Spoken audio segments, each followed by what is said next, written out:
Happy Saturday. Welcome to the Sci-Fi Center Overnight Edition for September 24th, 2022. There are 170 days left in this year, 163 days left till Christmas. Woo! Thank you for joining me, and thank you for spending your Saturday nights with the Sci-Fi Center and with Point Diction Lounge and all of our other networks and all of our other stuff that we do. We do this show, we do Point Extra Lounge when he's there. Brian, Master of None, has 10 forwards. So there's a lot of stuff to go on. And if you can see the scroll at the bottom, you can also subscribe to my own YouTube channel. We're still getting it together and still getting our foundations going. And any of my other social media once you go to the sci-fi-center.com. What a week. Not too much going on, but a lot of leftover stuff that's been going on. I finished watching the first two episodes of Andor. Once again, breathtaking in its production and in its vision. As I said yesterday, the Blade Runner fan in me really loves Andor. The Star Wars fan of me is a little bit disconnected, but like I said, as I did with Obi-Wan, as I did with Boba Fett, I will give this show its full measure and then judge it at the end, regardless to whether I think it should even exist or not. But that's something else for something else. So some of the things we're going to talk about, like I said, a loose, casual conversation. We're gonna talk our wrestling. We are going to talk some DC Black Label. I have a stack of DC Black Label. We're also going to go through the DC Black Label, DC Infinite site, just to go over some of the stuff that's out there. I really think a lot of people who are not currently reading comics right now that may think that they have outgrown comic books, especially if it's DC. If that is the case, I will say this every week, and I will say this as long as I draw breath. Please pick up DC Black Label. It is a much more harder edge version of the characters that we know and love, especially if you love Batman. There are so many Batman stories that they produced in the last couple of years that are great. They have also absorbed what was Vertigo Comics, so anything that comes out Sandman or anything like Nightmare Country, anything that comes out from what used to be that Vertigo label back in the 90s all the way up till maybe the early 2000s. Has now been absorbed by DC Black Label. It is the best stuff that they put out. And like I said, you'll be surprised at the takes of certain characters that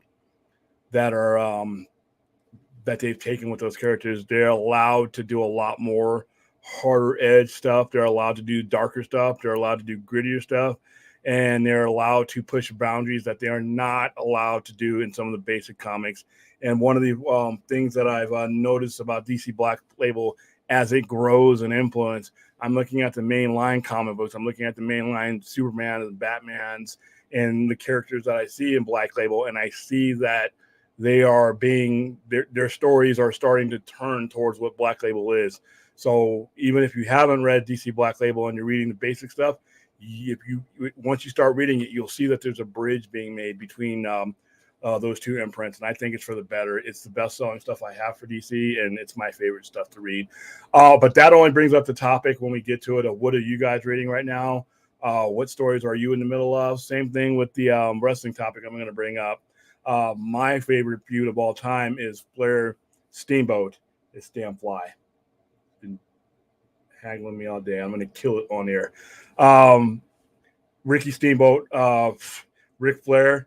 That feud took place over a course of 3 matches. The one I'm talking about is 1989, from February 1989 till May of 1989. It took place over Chi-Town Rumble 1989, which was a epic match where Ric Flair dropped the title to Ricky Steamboat. Ricky Steamboat had just left WWE.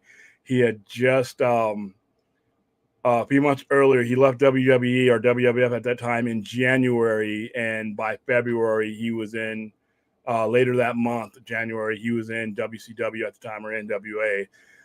He had that run where he won the Intercontinental title, and what I think may be the greatest WrestleMania match of all time, WrestleMania 3, Pontiac Dome. Even though Andre the Giant and Hulk Hogan were the title characters, they were the ones that sold all the tickets. The best match on that legendary card was Ricky Steamboat and the Macho Man. And if you ever want to see the greatness of wrestlers like Ric Flair and Randy Macho Man Savage, look at the greatest matches and forget about whether they won or lost. Those veterans are walking those younger guys through that match, making everybody look good. And Ric Flair made Ricky Steamboat look like gold during that feud. So it was Ric Flair had dropped the title, and then they had another match in April of. Oh my God, I think I got him. Son of a bitch. They had another match which was on live TV on a series called Clash of the Champions. Best 2 out of 3 matches. It went like 45 minutes on live TV. This was back before everything you had to pay for, and before the rise of AEW putting good matches on TV. They wrestled an epic match. Flair ends up losing that, controversial, and then they go on to Wrestle War 89, and Ric Flair wins the title back from Ricky Dragon Steamboat. I think both men were better for it. It's been 30 some odd years since that feud happened. I've seen very few feuds that compelled me to watch as much as that one did. But the question would be, once we get to that, is what are your guys? I know I have wrestling fans in here because we get them every Saturday, and I save Saturday for you guys. What are your favorite feuds that you grew up with? But let me go ahead and greet the chat. Yeah, holy shit. Have I watched Dahmer? Yeah. Wow. I like it. I am impressed. As you guys may know, I am, when it comes to movie preference, I am a serial killer aficionado. I think some of the greatest thrillers of all time have all been, in my opinion, serial killer movies. Seven, Silence of the Lambs, Silence of the Lambs, Manhunter, which is a very, very underrated movie. Manhunter is actually the movie where Hannibal Lecter first appears on screen. And for those of you who watch Succession, he is played by Brian Cox in there. And it's a very different version than the one Anthony Hopkins made famous in Silence of the Lambs. If you watch Manhunter, it is Michael Mann, who did Miami Vice, who did Ali, who did Heat. One of the most underrated directors I've ever laid eyes on. He's one of my favorites. But he tells a serial killer story without a lot of blood. He uses the same soundtrack type of things. He uses the same pastels and colors that he uses in Miami Vice. It was released in 1986 at the height of Miami Vice. And you can see the influences on there. But when it comes to serial killer movies and shows, I love them. There's a show on Netflix, which I think is Netflix's best output, and that is Mindhunter. Mindhunter is a story of the FBI. Damn fly. All day long, I haven't had any issues, and while I'm on the air, this little thing just wants to fly around the mic, around my eyes, but I'm going to kill him. But it is Mindhunter is the story of the beginnings of the FBI profiling program. And if you ever watch it, they have gotten the serial killers that look exactly like the people that played them. They have Edmund Kemper.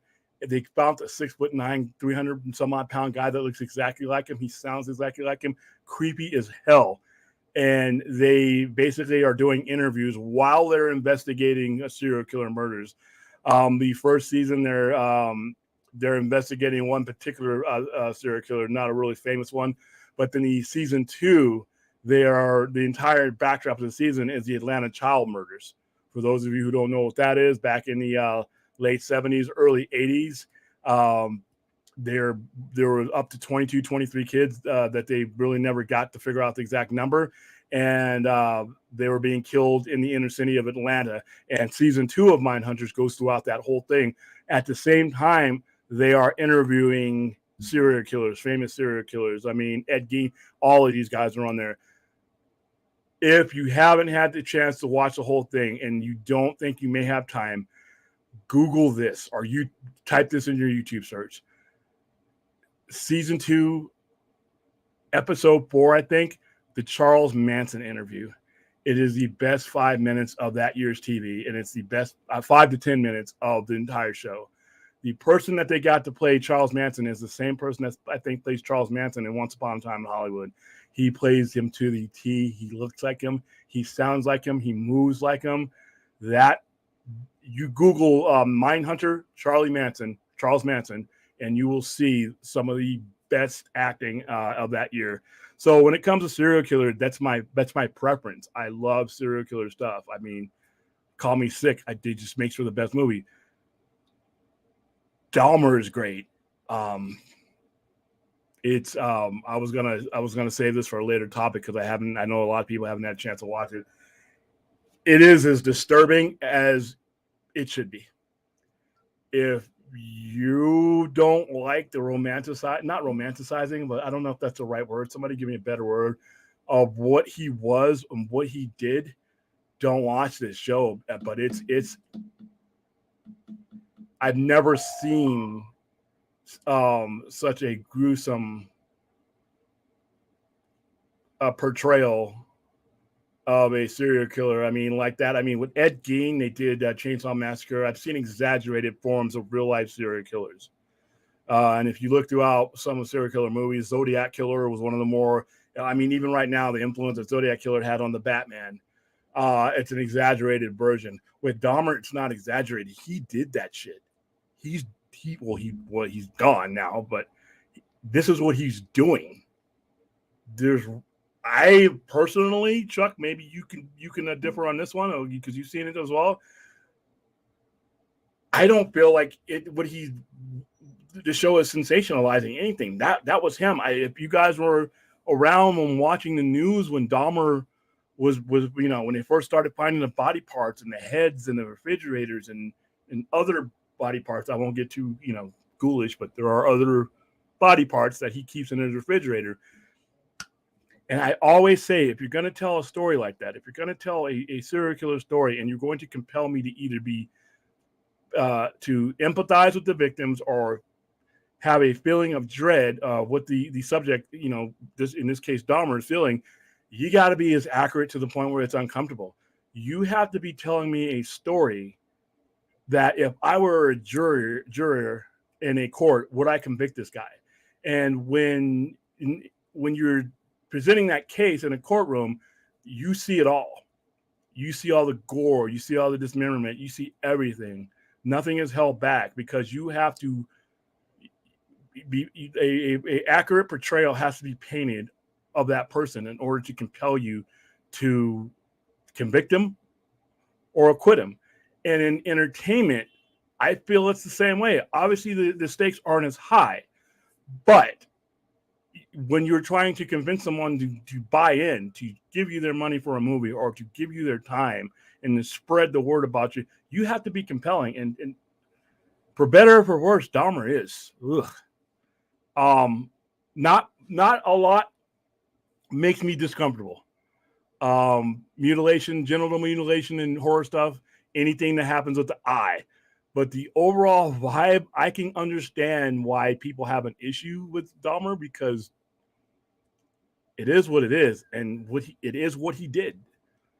And they could depict it far worse. If you read up on Jeffrey Dahmer, if you read up on any of these serial killers, a lot of the times the depictions when they play them in movie or they do exaggerated characters, what they did, the real life thing, is far worse than anything you see in Hollywood. So Dahmer, and once again, it's Netflix. So when it comes to serial killers, so far Netflix is batting 1,000 with me. So yes, I agree with you, Chuck. I watched Confess Pledge today. It was pretty good. That dude Vince, here's the thing on whether I will ever see that, and I'm going to go ahead and take your word. Are the 3Ds there? Are 2 of the 3Ds there? Oh, yeah, let me know. All right, let's see. Christmas, I'm already stocking eggnog and all. Oh wow, eggnog! I gotta watch out. I love eggnog. Even as a kid, though, it constipated me and it gave me a sugar high. But it's just that time of year when you got the eggnog going. When you walk into Walmart and Home Depot and you see the 12-foot skeletons that people were buying for $2.99 and selling for $1,200. When you see the blow up Halloween, the Christmas decorations, when we start seeing the fake Christmas trees coming in, you get that feeling, and it's a special time of year. I mean, this is my favorite time of the year. From this point all the way up until maybe midwinter, I start loving it until I realize the reality of summer is coming around, and it's inevitable. This is my time of year. It is my favorite. Football season is here.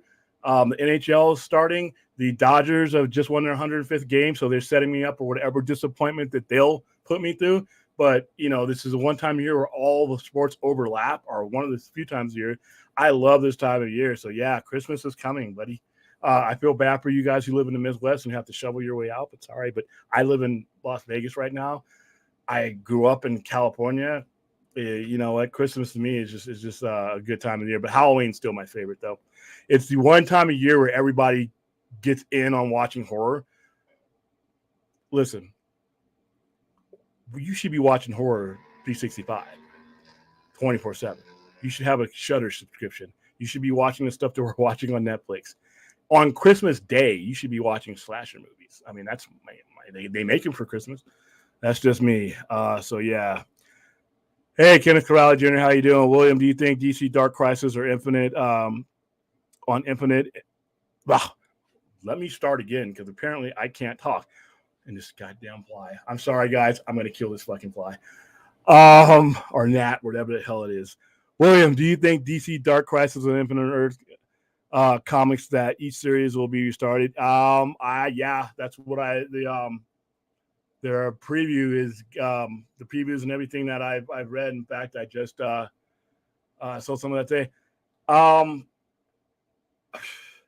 You guys, if you watch me on any level and anywhere, know how I feel about restarting things. I think that is where they're going. I haven't studied further. I have to look at my solicitations because the solicitations will show you everything. I haven't had the time, be honest with you, because I don't order my comics through the solicitations anymore. I actually get them through a middleman. And the reason why is because when I was ordering them straight from the distributor and before DC split off and did their thing, I did not have as much control over the ebb and flow of my comics. If I bought into a series, you had to buy in months in advance. And now if the series tanks or doesn't do well or whatever, I'm stuck on a lot of dead books. And with inflation and everything else, I'm a tourist store. I'm not in the business of holding on to a lot of back issues. I order to sell out. That's my goal. And, so I don't look at the solicitations beyond a couple weeks anymore. But if I know if I have the previews guide and that'll show me, I do think that's what they're doing. I wish they would not. It is really hard right now to sell DC Comics outside of Black Label and Batman and Superman. And the continuity issues is really bad because I have a customer and he's probably watching this show. His name is Ruben. And I got a couple other customers that we have this conversation with. Some of these guys, one of my customers I've had for 9 years. 9 years. So he started with me when he was 16. Now he's in his 20s. Just in that 9-year period alone, he's had to reshuffle and re-screw up his things. I spend all day saying, hey, buy this, buy this, buy this. You're going to love this. This is a long-term investment in this. And then we have all this upheaval to the point where those storylines don't mean anything to him. And now here we go again. Every time I hear the word crisis, I want to throw up. Crisis on Infinite Earth, Infinite Crisis, Dark Crisis on Infinite Earth, Final Crisis. It is a lazy story mechanism that they do instead of taking an inventory of everything that they have storytelling-wise and making it work. I'm tired of new people starting on things or new people taking over things and they want their own clean slate. DC has decades and decades of history. If you're going to sign on to a book and say, I'm going to do Superman or I'm going to do a Green Lantern, I'm going to do these titles, as far as I'm concerned, you get a limitation as far as where you can take it. You can take that established character where you want it to go, but you can't restart and reshuffle the universe. People are getting tired of that. And when you look at Doomsday Clock, I truly believe that Jeff Johns was on his way to another reboot. I truly believe that he was going to use Dr. Manhattan in that story to restart the universe, even though that storyline was a singular storyline that by proxy had nothing to do with the rest of the DC universe. And to me, that just makes it harder to sell comics. It just makes it harder. And that's, Marvel has done it too, but DC has made it a habit. Like I said, I've been collecting comics. I'm old. I've been collecting comics since the 80s. Started collecting comics in 1982. All right. In my lifetime of collecting comics, Zero Hour, Crisis, Rebirth, Flashpoint, this coming up. All right. The people who were lucky to collect up to 1986 never had any of that kind of stuff. All right. So, like I said, they need to stop. I hope the new management doesn't just take a look at, because when we look at Zaslav and all these new people that are taking over and the new head of DC and all the content stuff, we often just think of the movies. Really, they need to be taking a look at DC from the paper to the screen. All right, from the paper to the screen. I do a lot. I mean, I keep my doors open simply because I have to make the connection between the IPs on the screen and the small screen to what we're doing in the stores, and that has helped me tremendously. But I think that DC Comics themselves could do a lot of benefit for themselves and their company if they created continuity within their own house and get people excited about these books. So, that's what they're doing. I think it's awful. I may be in the minority, but I've seen the effect that these reboots have. I've seen what they've done to our numbers. I don't speak for every person that sells comics, but I know for me in general, not only does it hurt the number, but it staggers or it splinters the interest.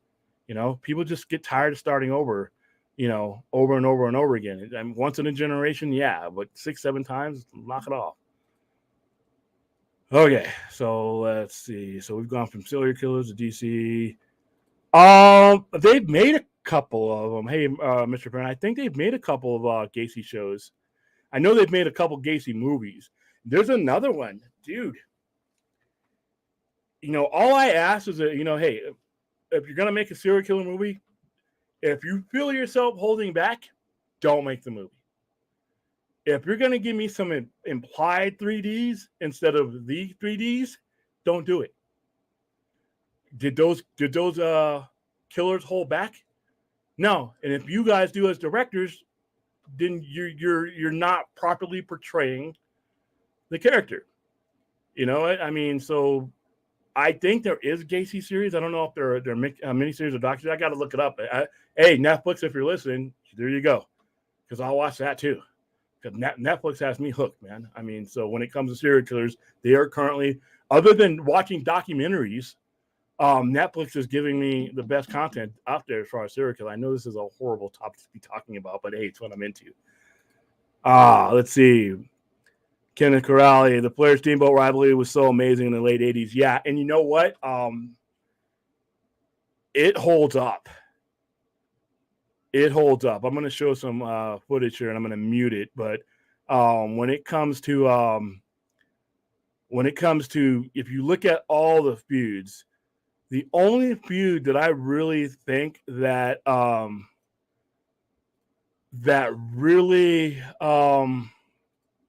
let's take a look at some of the stuff here, and I'm going to mute it because I do not feel like giving any Enosh's money to WWE. All right, so I forgot where this is a documentary. It was done by Castle Crossface. Give him the credit because there he is right there, and it's from the WWE Network. And I was actually watching some of these matches on WWE Network. The biggest problem I have with WWE Networks is like for this particular this was free TV. This was Clash of the Champions, and they actually cut out matches. They cut out 2 matches from and this is so this was a rare occurrence back in the 80s. This is Ric Flair entering the ring, and he does not have the belt. This is the match that took place afterwards. This is the best 2 out of 3 falls, and it's a little bit grainy. I'll probably see if I can find some of the better stuff that they did, but that's Ric Flair. That's a 40-year-old Ric Flair. In my opinion, Ric Flair was at his prime in this era right here. This match lasted 56 minutes and 9 seconds. Ricky Steamboat is at his prime. I think Ricky Steamboat's in his mid-30s at that point, and he's at his physical prime.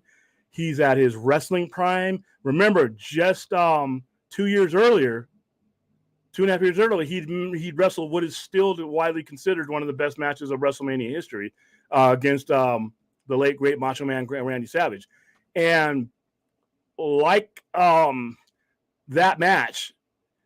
Even though Ricky Steamboat is great in this match, I'm gonna go back because I'm tired of the pausing. I gotta get some better ones. Even though Ricky, okay, so here's the Chi-Town Rumble. Even though during that whole series, Ricky Steamboat was the star, pretty much the guy that was being put over. If you watch the Ric Flair documentary on ESPN, both him and Sting heavily credit Ric Flair for walking him through. There was a match, the very first Clash of the Champions, where Ric Flair is wrestling Sting. They wrestled to a draw. Ric Flair is talking him through the match, just letting him. And Sting is not a rookie at this point, but he hadn't reached the level of the Sting we would know and love. Ric Flair is giving him a college education in that match. And I remember Ric Flair saying this was one of them, or Sting saying this was one of the most important, this was the most important match of my career. It put him over. And Ric Flair wasn't afraid to take the hits. He wasn't afraid to look like the weaker character.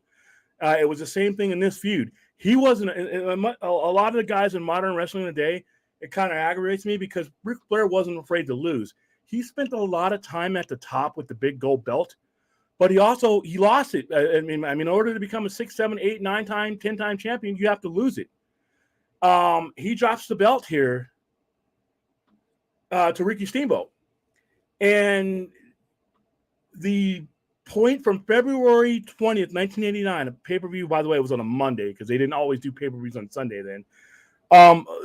The promos, all the desperation that Ric Flair showed as the underdog, the guy without the title, was as grand as anything he ever showed in any of the Slick Rick styling and profiling, the lizard shoes, all that. His promos here were just as good as anything. He ends up getting the belt back at the end of this feud, but at that point, Rick Steamboat is put over as a major main eventer. All right, he is legitimized as somebody that can be in the room with or in the ring with what most people feel is arguably the greatest wrestler of all time. And to me, it's no doubt he is the greatest. I mean, it's him and Bret Hart, and there's everybody else is fighting for third and beyond. Ric Flair and Bret Hart, as far as pure wrestling ability, is 1 and 2. And to me, my Mount Rushmore, as far as actual wrestling ability, it's those two, and you guys can fill in the blanks and do whatever you want to. Now, as far as what they meant for the overall sport, now you're talking about Ric Flair, Hulk Hogan, and even if you don't like Vince McMahon and, you know, for what he's become or what he did or whatever, you cannot deny his effect on the wrestling world. Vince McMahon belongs in any Hall of Fame that you could ever name, even if it's not for anything he did in the last 25 years. Kind of like Al Davis with the Raiders. Al Davis is a lifetime Hall of Famer, but his last 25 years as owner of the Raiders, you wouldn't know it. But and this is how it ended. Goes for his patented figure 4 leg lock. He rolls him up in a small package, and that is it. That was the moment. You see Ric Flair there, dejected, you know, doing his Ric Flair thing. But that was him selling the moment. That was him, you know, making whoever he was in the ring with the biggest thing out there. And he understood the business was, it's not just me. I need that other guy out there to do this. That's why when you see wrestlers injure each other, it's an awful thing because they've taken one part of the storyline that they all need out of the game, and they've made it hard for that guy to make money. Ric Flair made so many people that those people went on the feuds that made money for the business that he was in. When he demanded top dollar, he could look at his resume and look at the guys he put over. You know, Harley Race. I mean, Harley Race wasn't a household name outside of certain territories. Starcade 83 put him over. All right. Lex Luger was known for just, having a tremendous physique. He wasn't really respected for his wrestling ability.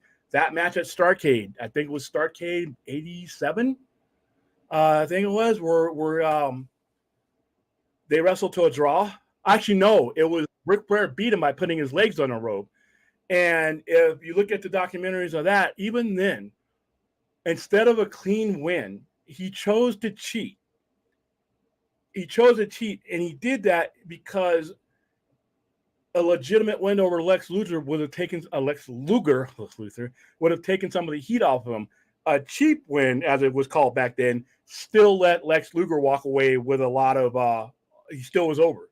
So they did these things back then, and that was one of the great feuds of all time.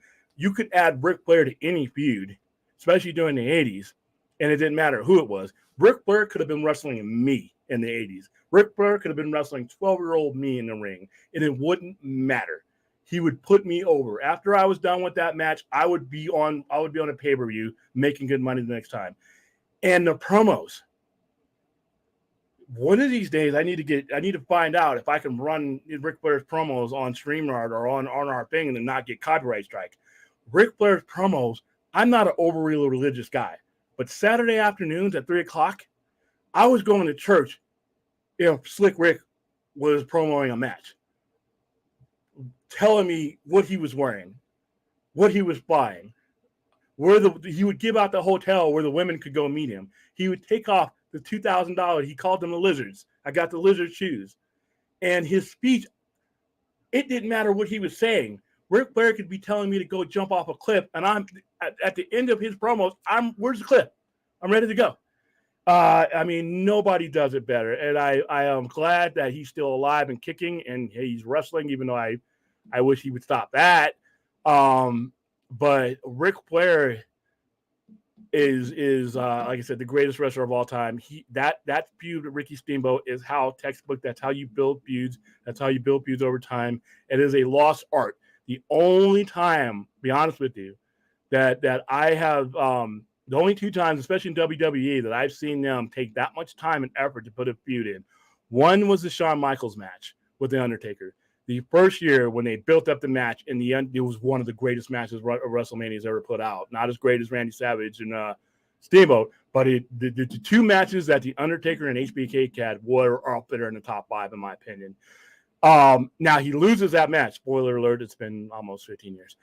But they spend the next year, not the next couple of months leading into WrestleMania, most of the next year, with Triple H begging for a rematch, finding a way to get in there. He gets in an elimination chamber, and he costs The Undertaker the title. And The Undertaker finally says, fine, I'll face you again, but it's retirement. I don't just want your soul this time. I want your career. So that's what set up the retirement match. I thought that the only thing that WWE screwed up in that feud is Shawn Michaels should have been The Undertaker's first loss at WrestleMania. The Brock Lesnar feud and matches were a disgrace, and all the other losses that Undertaker suffered down that road were disgraceful. Brock Lesnar ended up beating him, and everybody was shocked. That was stupid. It was stupid, and then Brock Lesnar pretty much disappears for most of the next 6 months. We don't even get he's not even propelled to anything. Nothing against Brock Lesnar. He doesn't write the angles, but that was stupid. That feud, the Undertaker should have lost his first match against Shawn Michaels. That is one of the very few times where WWE spent the time to follow through. Now, if they take longer than that on the storyline, you end up with the Bloodline, which is started out as something I cared about. We're in midway, almost in going into year 3 of the Bloodline storyline, almost year 3, and it may not end until WrestleMania. I am tired. It ruins the matches. Every time there was a match I was watching on SmackDown the other night where it was the Usos, and I forgot there was a Street Profits they were playing. Somebody there, it was an excellent match. But the fact that I knew that the booking was so bad that I knew who was going to win that match, it kind of took it away from me. And that's every matches that Roman Reigns and the Usos are in. So that kind of storyline that they do now, that angle booking that they do now, You would have never seen that in the 80s. You would have never seen that in the 90s, and all the way up till the late 2000s. And the only other time that they've really taken the time to build up a storyline in that case, in my opinion, was with The Rock and John Cena.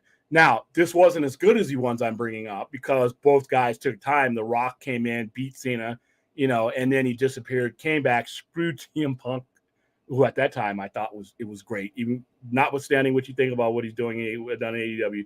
The CM Punk of that era had the longest reign of any WWE champion for quite a while. He was at the top of his game.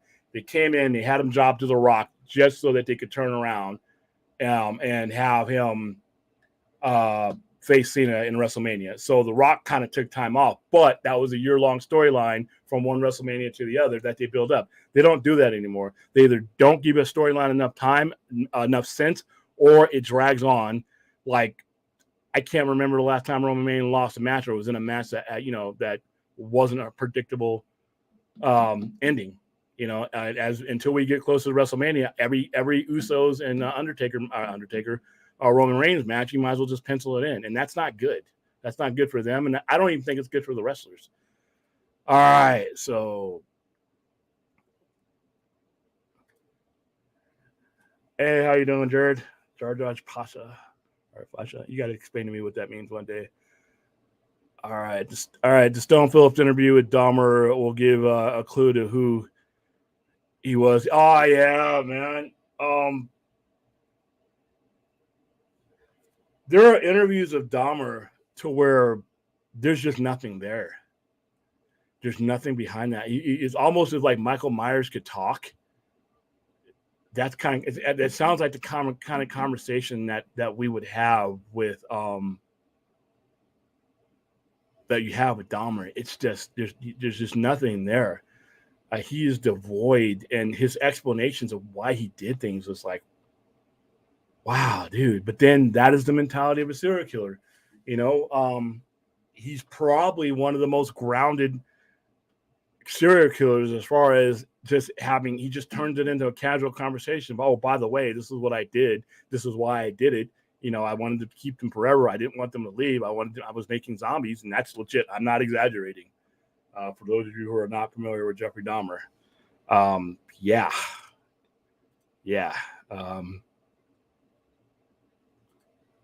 Fletch has always been a comedy, even the Chevy Chase ones. I remember the Chevy Chase ones because they filmed them in LA, and I remember they filmed them near he was at the Forum, and I used to live in Inglewood. I was living in the Inglewood area when they did that. So I'm assuming that dude Vince, there's no 3Ds. I'm sorry, man. I don't think I'm going to see it. Guys, I keep being told I need to broaden my horizons. I don't think I'm going to do that. I mean, I'm pretty sure these movies are great, but 3Ds, man. I mean, surprise everybody! Before I forget, you know how much I've been looking forward to Pooh, Blood, and Honey. I haven't been looking forward to a movie this much since Blade Runner 2049. It may replace The Godfather, Goodfellas, Star Wars, and all the others as the greatest movie of all time. I have reached out to the makers of that movie, and they have agreed to an interview. Right now, they're filming. They're away. They're in London. That's where they're based out of. They're filming a movie in London. They left yesterday, but they will be back on October 5th. And sometime either on or around October 25th, I am going to interview the makers from Pooh, Blood, and Honey, the company, just to give them a plug because I have them in my messages because they actually messaged me back. Let's see. I don't want to mess up their name because I'm good at that. All right, Jagged Edge Productions. Jagged Edge Productions, and that's them. We've been going back and forth, and I told them thank you for making the movie that I've been waiting for my entire time on this planet, and I'm going to get them on here. They have agreed to come on, and we're going to not just talk about Pooh, Blood, and Honey and ruining every childhood we can, but we're going to talk about whenever I get a chance to get an independent filmmaker, whether it be anybody or Lloyd Kaufman or anybody. I want to talk about filmmaking. I want to talk about the process of filmmaking. I want to talk about making a movie like this where a lot of people are going to hate you for jamming up their childhood. So I just cannot wait to get the the guys from Blood and Honey on. Let's see. They just popped in. More than a half But hour. Uh, well, I've been waiting here for 10 minutes while you were going on your wrestling spiel. I didn't see you here. You just popped up. Maybe I was fighting. I've been there for a little bit, dude. Have you? Well, let's fix that. I'm just kidding. I'm just kidding. Yeah, we've just been talking about wrestling. That's what I do. I mean, listen, guys. Well, yeah. Eventually, I'm gonna get together with, I think, Aaron World Order. He's in our chat group. I mean, he loves wrestling too, and I'm gonna get together with all of us geeks, and we're gonna wear the belts. I'll wear the belts doing that stream. Those bad boys are heavy, but I'll wear them. We're gonna talk hours on end of wrestling, and that will be the only topic that we do. And I will have to basically set my computer or any the modem or something to shut down at a certain amount of time, because I can talk wrestling until the cows come home and are born again and go back out. That is how much I can talk wrestling. There's no other subject I can go more than horror, more than comic books, more than science fiction. If we start talking wrestling and you have somewhere to be, you are not going there. Especially when go ahead. You're not going to get there. Yeah, and it's even worse when they come in, because I used to have, the belts up here until I had a permanent spot for them. So they would come in and they would see it, and they're like, when you have replica belts laying around, that's not just a casual guy. I'm not just I know who Hulk Hogan is. Oh, I know who Stone Cold is. No, I have a full-fledged illness when it comes to professional wrestling. I got belts. I got the big gold belt that's in my when you see this, you see that belt right there? That is a big gold belt that I actually have in the store. It's actually one I can sell here because there's no license to that model.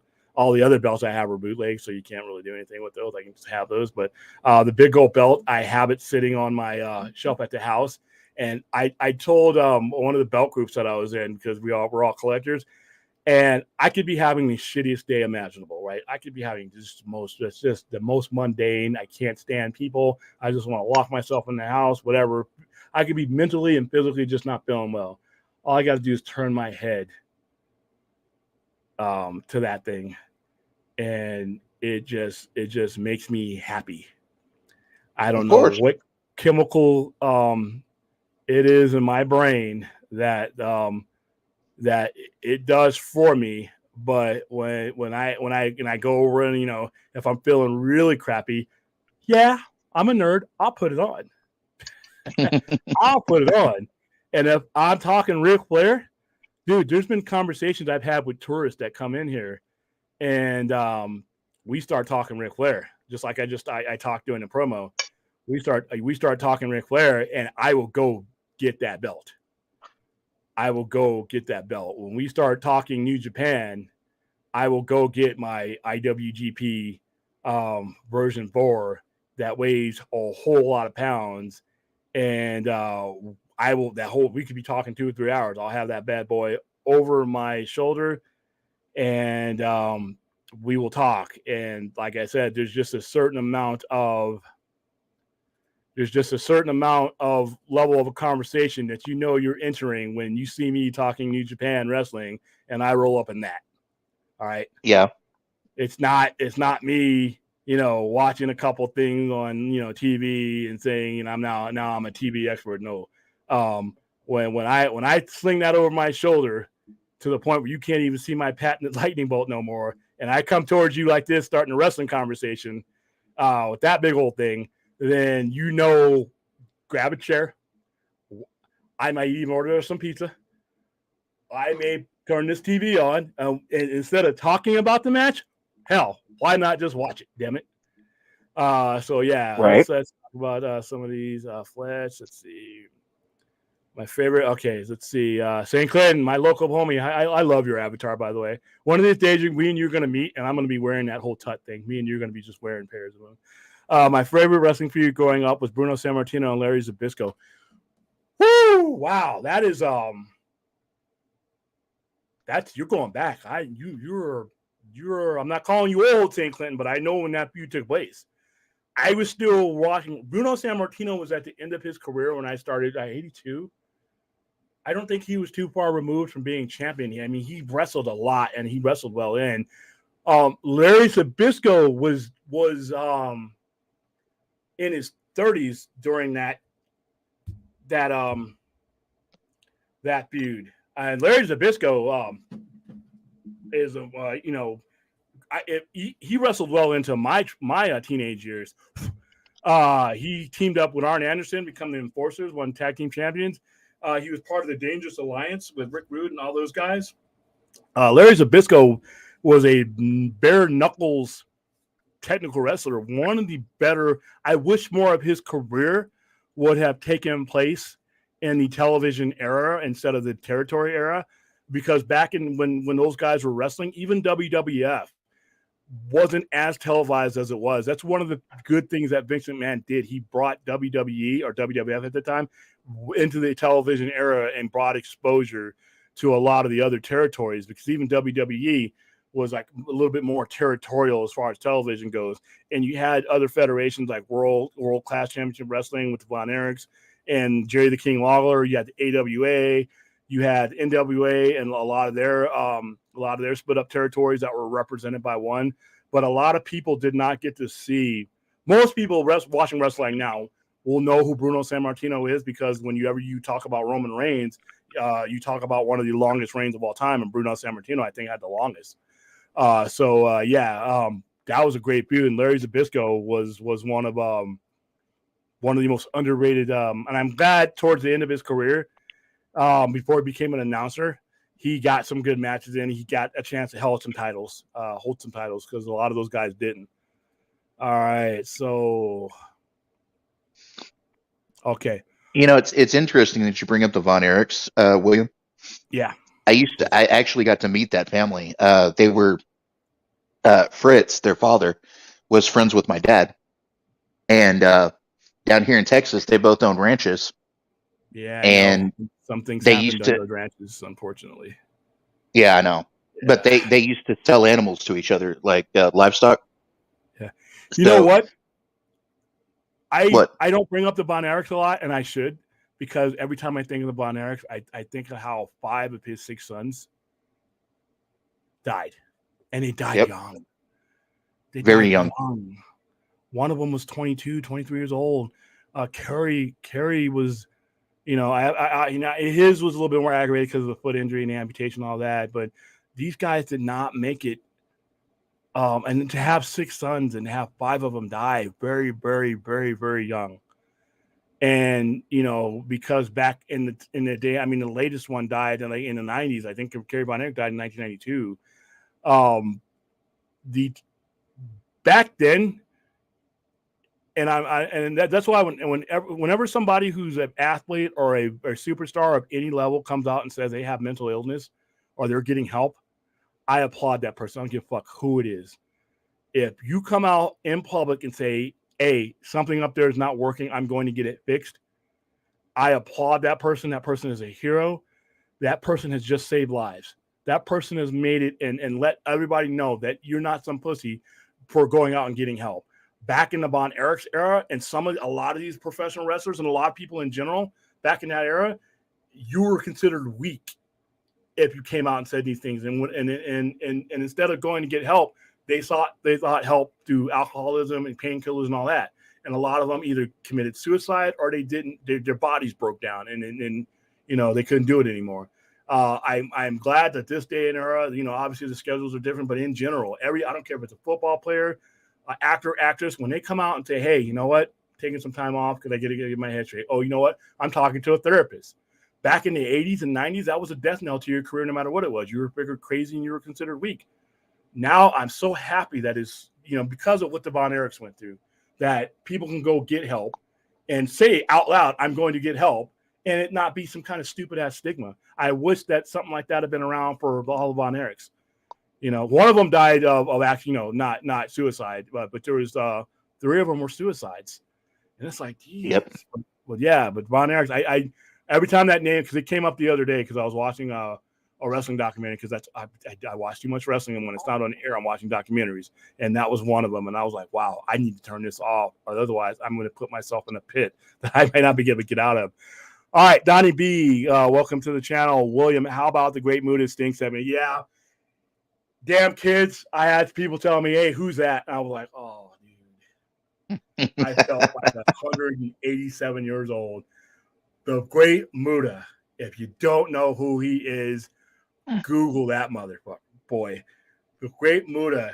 And before I even knew what All Japan Pro Wrestling or New Japan Pro Wrestling was, and before they are what they became, the great Muda, Keiji Moto, was one of, you know what, even at, he's retiring this year at 57, 58 years old. He was a champion. He was GHC champion. And he was not just a champion, he was wrestling damn good.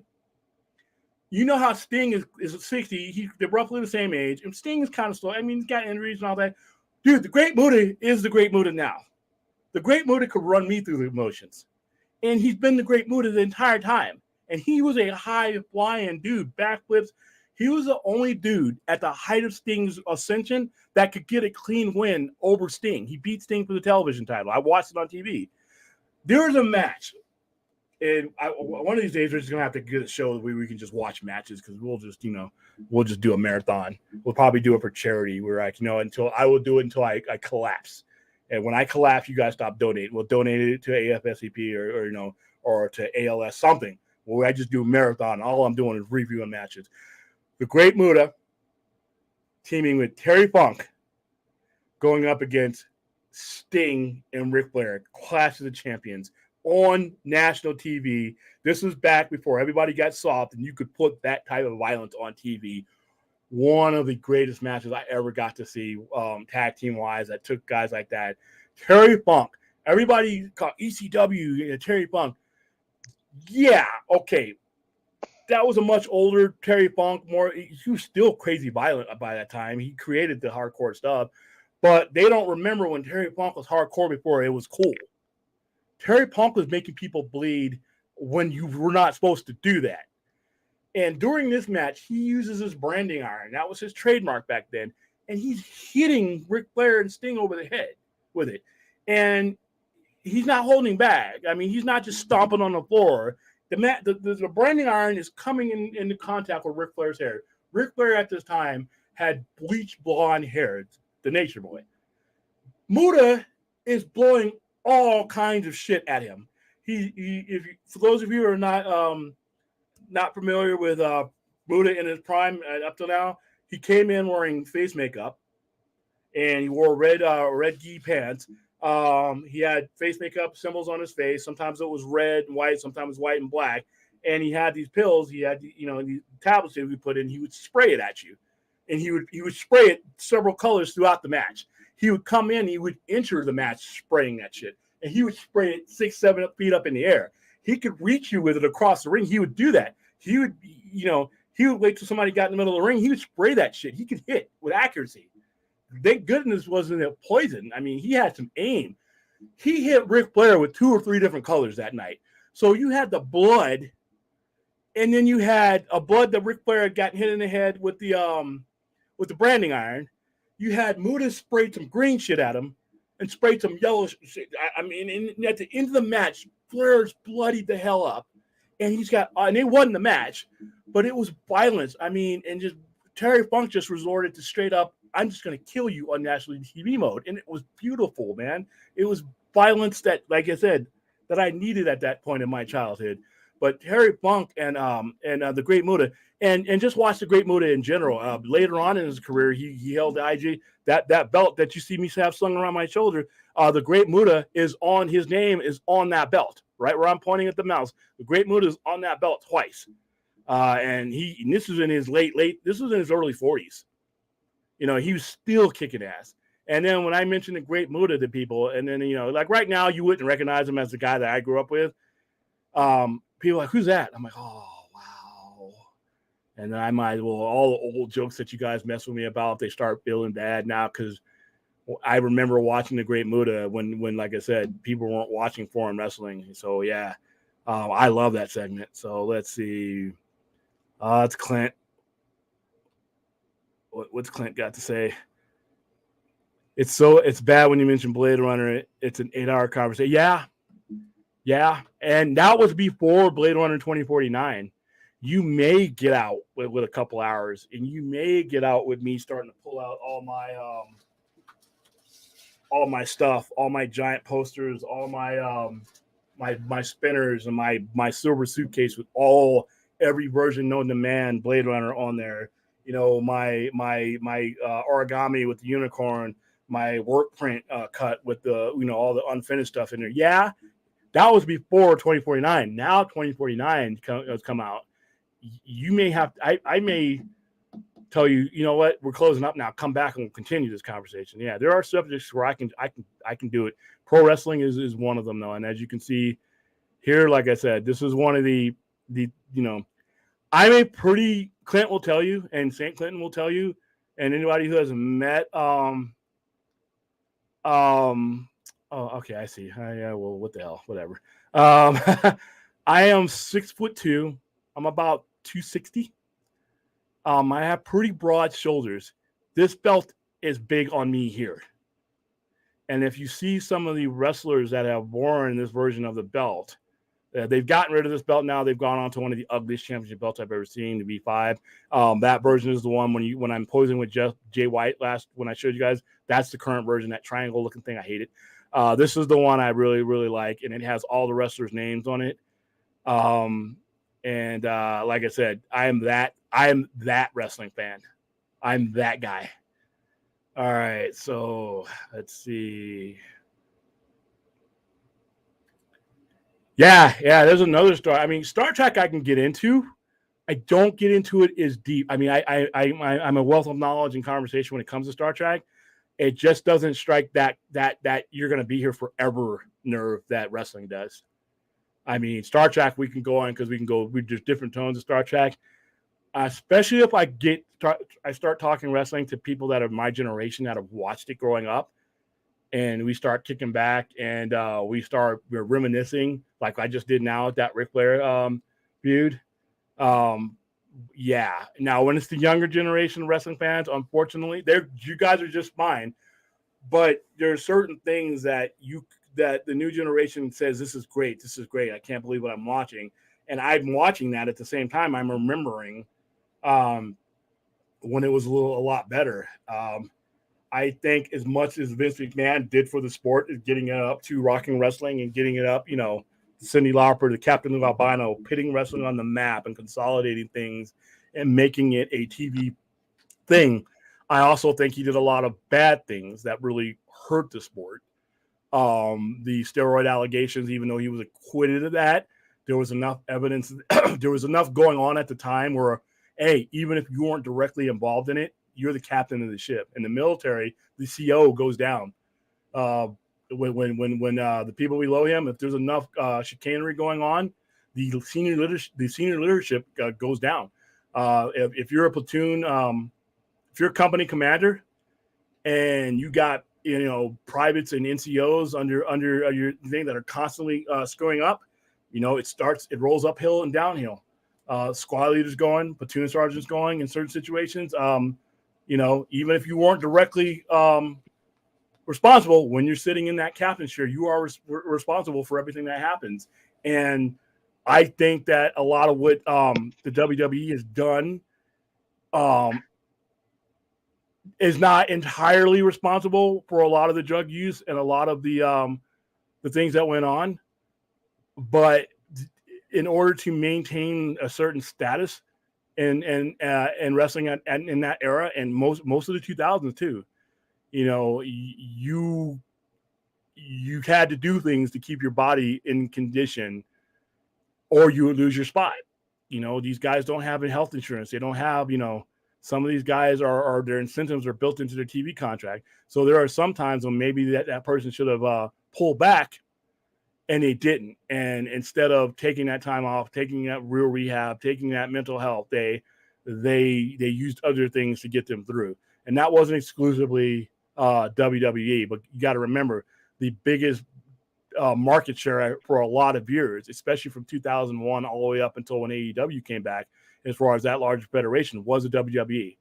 They were the ones driving the industry. And in the mid-90s, they were really driving the industry because WCW didn't really get big and wasn't really big, but for 4 or 5 years, from Bash at the Beach when NWO came out until the end of 2001. That was a brief window. The majority of all that other stuff was WWF.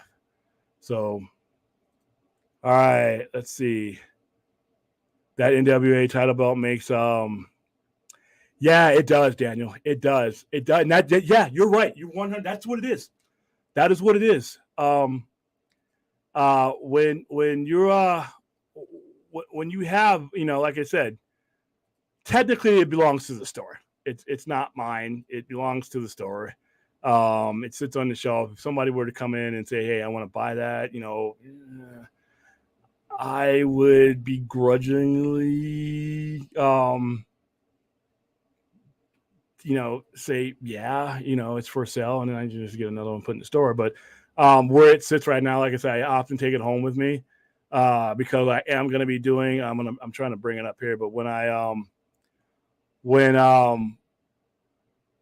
we do our wrestling show, I plan on having all of my wrestling belts there. Simply because, hey, it's a wrestling show. We're not just talking. Just what's on to TV today. A lot of times when I talk wrestling, we're talking about the relevance of today's shows versus what's going on. Like when you see the level of pay-per-views where they're at, does the pay-per-view I just watched from either federation match up with the stuff that I paid $59 to $69 for? With the WWE pay-per-views, even if I have an issue with their pay-per-views, the one saving grace is the fact that I'm not paying the whopping amount of money that I was back in the day when WrestleMania was damn near $70. So that is a saving grace. Now it's still 4 hours of your time, and you want these things to wrap up well. And when they don't, it's like, like, here we go. I'm going to go ahead and share this screen with you guys because, like I said, and yeah, go ahead and make fun of me because, this is what I am. But let me show you guys this because this is kind of cool. So this is the now you'll notice this one is from my profile pic. That's the full picture. You guys usually only see a circle. That's me standing in the center. That's our variant wall that I'm standing in front of. And like I said, now once again, 6'2", roughly 255, 260. I'm pretty tall, pretty wide shoulders. That belt makes me look skinny. It makes my big head and my neck look small. And you can see me now. I'm not a very small guy. Now, this is the wrestling geek that I am. There we go. There's me wearing that belt. I'm pretty sure I was having a shitty day that day. And I just said, you know what? I feel like feeling better. Put that bad boy on, strapped it on, looked like a fool, but I'm happy. See the smile on my face? That belt brings a smile to my face, just knowing that I have it around. Let's see. And there's me trying to look cool, but I'm failing. But the belt looks good. So, yeah, that's what else I got on there. And this is when I first got it. I first got it in the store. Hey, Enosh is saying some stuff to you in the chat. Hold on. Yeah, I'll get with him. Yeah, so there we go. That's the first day I got it. It's got Ric Flair's name on it. Of course, I would have no other name on there. So, yeah. It's a nice belt. Yeah, it's what's the notch stand? It's probably nothing good. Oh, okay. I'm just kidding. You know what? That's gonna be my next one. The Winged Eagle. Okay, so the Winged Eagle, and for those of you who don't, let's bring up the Winged Eagle belt because it's when I had it up on the thing. It's actually it's a legendary belt. Now the Winged Eagle belt came about in 1988. It was the first after they had used the one particular type of belt for quite a while. They used this belt here, and it was the longest. It was the longest belt for quite a while. If you look at it, it is a let's see if I can bring it up. It was used from 1988 to 1998, and then they went to that bigger version of the belt, and the one I don't really like. but it has the hallmarks and the color, but it was the first belt like when The Rock came through and some of those other guys. Let me bring in that one here. Let's see, sure. Let's see, window Chrome tab. So yeah, this is a Google shirt of the Winged Eagle. Let me see if you guys can see it there. So yeah, so there you got that there. Yeah, that belt is legendary. That is when I think of that belt. If I ever get my hands on that belt and I get it autographed, um, there's only a few names I want on it. Bret Hart's going to be one. Obviously, I can't get the Ultimate Warrior because he's passed. Shawn Michaels will be the other. Bret Hart and Shawn Michaels, in my opinion, made that 10-year run of that belt. Bret Hart, all 5 of Bret Hart's reigns came from that belt. 3 of Shawn Michaels' reigns came from that belt. There's different versions of the belt that came out. They made certain things bigger and smaller. They changed certain things about it. That was the first belt that The Undertaker had his championship with. That belt became the first title for so many legends that it is iconic. Now, if you look at the upper left-hand corner, that's the belt that they moved on to, and I hate that belt. I think that's the I don't think that's the Winged Eagle, is it? I mean, I can't see. No, that's a Winged Eagle. It's just a different that's a different plating. The original ones didn't have the same plating as they did as it started to get more and more on TV. As the WWF was, that was their jolt. WrestleMania 4 is when that belt came through. And the very first person to hold it for a long amount of time was Randy Macho Man Savage. He won the tournament. He beat Ted DiBiase in the tournament finals because Hulk Hogan came out and hit Ted DiBiase in the chair when he had the $1 million dream on him, and it was a sleeper hold. And after that, Hulk Hogan would win it back 1 year later. This was back when you won the WWF title, you had no less than a year-long reign. It was pretty, standard to have minimum 6 months.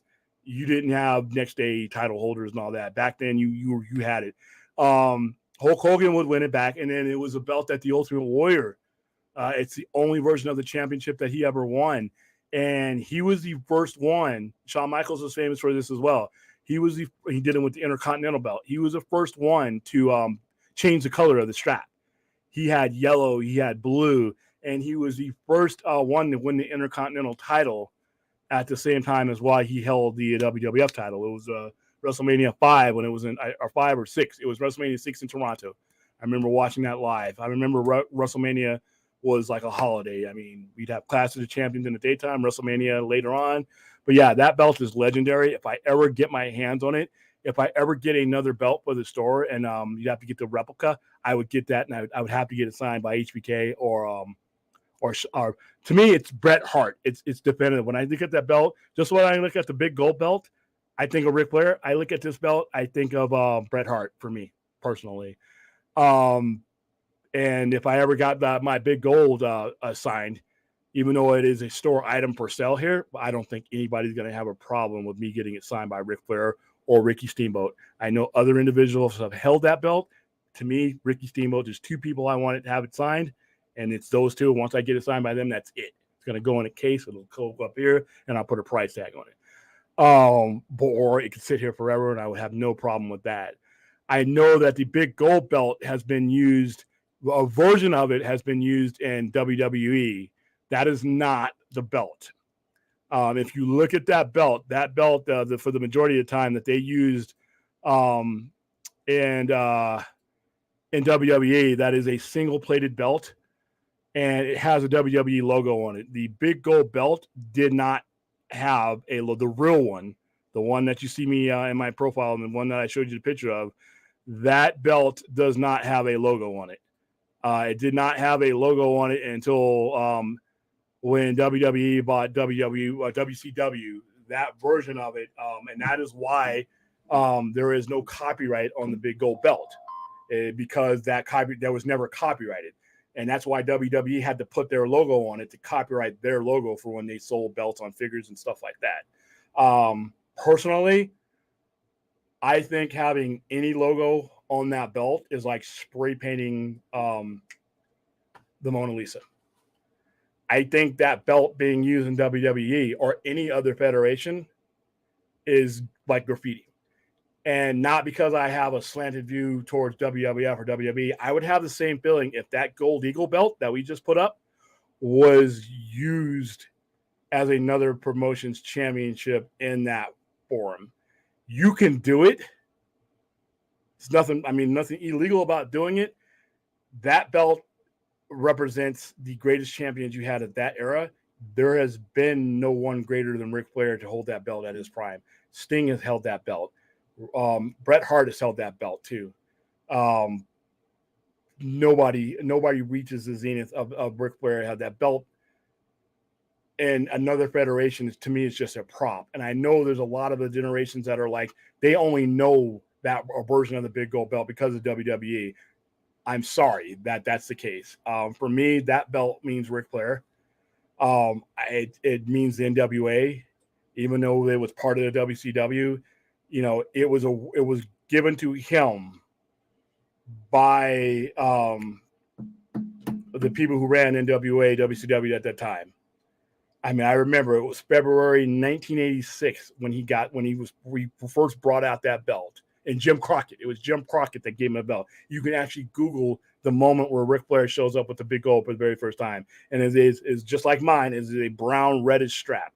It's turned black because of body oil and sweat and all that, but it is a brown when you get it. When you get an original, it's called a Crumrine because Crumrine was a belt buckle company that made it. And they don't really make championship belts, but they made that one for Jim Crockett for Ric Flair. And Ric Flair was the first person to ever hold that belt. He was the first nameplate on that belt.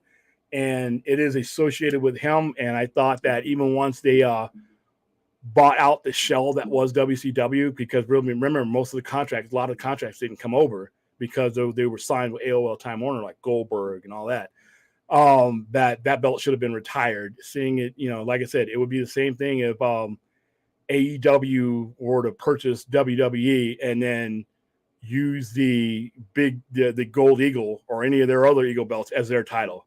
It just doesn't mean anything to me. That's just my opinion. From what I hear, yeah. From what I hear, he's probably going to get bought out. You know what? I think it's a shame. I think that if we go ahead and it sets a trend that, you know, that you're going to have to fire a lot of people. You're going to have to suspend and fire a lot of people. And I wish they would take some more time to work the things out and use it for a story, because this isn't going to be the first time. It's not the first time it's happened in wrestling, and it's happened hundreds of times. It's not going to be the last time it happens. It's not going to be the last time it happens in AEW. So are we going to fold up tent when these things happen and, you know, set a precedent for it happening again? I mean, MJF is volatile. MJF has had issues with management. They've turned it into a work. They've turned it into something that both the company and he can make money off of. And that's what's been done in wrestling for 50 years. So it's unfortunate if we have not seen him, because I thought it was a good story. I thought that they could use the heat to generate, because people are still watching AEW's product. AEW is still putting out the better wrestling product of anybody out there right now. Their matches during this Grand Slam were great. All right. And now their matches, and this is sometimes to their detriment, AEW puts out pay-per-view matches that most people charge a lot of money for free. I love it because I can flip it on, but as a business model, you're putting out Kenny Omega and the Young Bucks going against Aussie Open and Will Ospreay, and they're not just holding back; they're putting out everything. And then you watch some pay-per-view matches, and you're like, "Wow, you know, that happened great. That was worth the $4.99 or $9.99 a month I paid for it." Whereas when I'm watching some of the AEW stuff, I'm like, I got that just for the price of my cable subscription. So, you know, all right. So let's see. Look, Evil Dead 2. I just want to make sure I'm not missing. Yeah, the Queen Mist, dude. And the fact that he was able to spit out different. And there's another wrestler called the ECW days, and Tajiri, I think his name was. And a lot of the wrestlers from that era would Muda set the standard for that. Some of those guys would do like red cover. Muda, and one time he did fire. I think there was one time he spit that stuff out, and then he spit fire all in the same match. I'm like, dude, what do you have to eat or drink after these matches so that you can taste? Can you taste anything afterwards? Can you eat a steak and actually have it taste like a steak, or is it food coloring and kerosene? This guy was amazing. And if you were sitting ringside, you'd see the people sitting ringside because, like I said, he could spray it 6 to 7 feet. And if you were in the front row, you're getting hit with that. And a lot of times you'll see when he's fighting Ric Flair or Sting, they can't see because he's got him right in the face. And the match still goes on. Ric Flair wrestled 15, 20 minutes. He could not see. He was bleeding in his eyes, and then that shit was in his eyes. Ric Flair, consummate professional, led everybody through the match.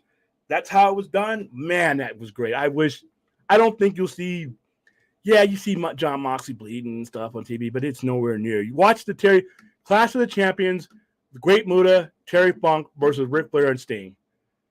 That's free TV.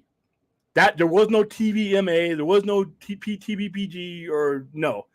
That was on TBS in the middle of prime time, in the middle of the week.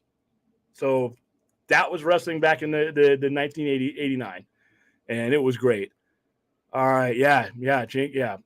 And this is back where, for those of you guys who know who Mick Foley is, Mick Foley was spawned from this school of he was heavily influenced. Him, guys like Buzz Sawyer, even Dick Murray. I mean, there's a lot of old school guys. Like I said, Terry Funk ran a school how to be this way. He's a legend. When you ever hear people say, no matter who you are, what age level you are, you know who Terry Funk is. And if you don't, they got this YouTube thing, and you just push the little red screen button, and they'll show you who Terry Funk is. And some of it's uncensored, so watch out if you're lighthearted. H. Barge, Great Muta legend. Ever watched Bloodbath between him and yes. Yeah, I wish I could show that match. Remember a couple weeks ago, guys, when I showed you there was blood on the ring? If I can remember correctly, H. Barge, if that the match where they had to scrub the blood off the ring, or was that the last match of the card, if I can remember? I don't remember. There was one match he had where he was not the last match on the card, and there was a match after that, and the blood was still on the ring from that match. If it's been a while, but yeah, they didn't mess around, man. Blood was a commodity back in the day. Oh wow, yeah. You know what, H Marks? When I do this wrestling show where we just review old matches, please come on and remind me of this match because I'll forget now. I should text myself. That match, if I can remember, that match. WrestleMania 3, Ricky Dragon Steamboat versus Macho Man. Hell, any of the 3 matches with Ricky Steamboat and Ric Flair. Wow, there are both Shawn Michaels matches at WrestleMania with The Undertaker. No Brock Lesnar matches because even though they just didn't book him for good matches, but the tag team matches. Oh, with the Lucha Brothers versus the Young Bucks in a steel cage. I think it was All Out or all Full Gear. Anytime the Young Bucks, people can say what they want about them, but I know when they're stepping through the ropes, either them or Lucha Brothers, I'm about to see some innovation of violence and aerials. And these guys are still doing it. But yeah, I'll bring that up next time because I'm going to open up a poll when we do this show, and I'm going to be like, hey, guys, give me matches you want to see me review. And not only am I going to review them like right now, what I'm thinking right now in 2022 or 23, whenever we get it down, if I was watching that match, I'm going to tell you what I was feeling then because I watched every minute and every moment of WrestleMania 3. I watched every minute, every moment of pretty much every WrestleMania up until maybe the late 90s in the late 90s for me when the WWF product just started to get bad and it became not that much watchable. I could watch match by match. In 1998, 1999, I went from watching every match, not getting up out of my seat and having food brought to me to where I am now with like, okay, you're on. I can go take a long bathroom break and I'm not going to miss anything, or something dumb is going to happen that shouldn't even happen on WrestleMania. But yeah, back in the day, WrestleMania was, it was the first one that was exclusively on Sunday. Survivor Series was on Thanksgiving night. The Royal Rumble was not on a Sunday originally, if I can remember. And Royal Rumble, the very first Royal Rumble was free, and Hacksaw Jim Duggan won it. And then the very next year, it was when you paid for it. Pay-per-views weren't in that era weren't on. They were on whatever day they got the time on. Starrcade was almost always the day after Christmas. Whenever Christmas was, Starrcade was the next day. And they did that because they knew that their demographic was at home already for Christmas break. Yeah, what else we got here? Yeah. But and the thing about it, and when I'm looking at the stuff about Kerry Von Erich, I think not being whole really caused a lot of his depression, and it just sucks. He was 32, 33 years old, and I got to see him live that year. It was before I went off to basic training in the Army, and they were in him and Bret Hart. Bret Hart was an Intercontinental Champion at the time. Texas Tornado, and they came through the Orange Show in San Bernardino for those of you all who are in that area. And I got a chance to meet him. And that was back when house shows were a big part of the money-making apparatus. You had your TV contracts, but house shows were a lot of the wrestlers and a lot of people made their money. And this was a house show that was not televised. And I got a chance to see Kerry Von Erich. He's the only Von Erich I ever got to see in person. And it was just so depressing hearing about his death.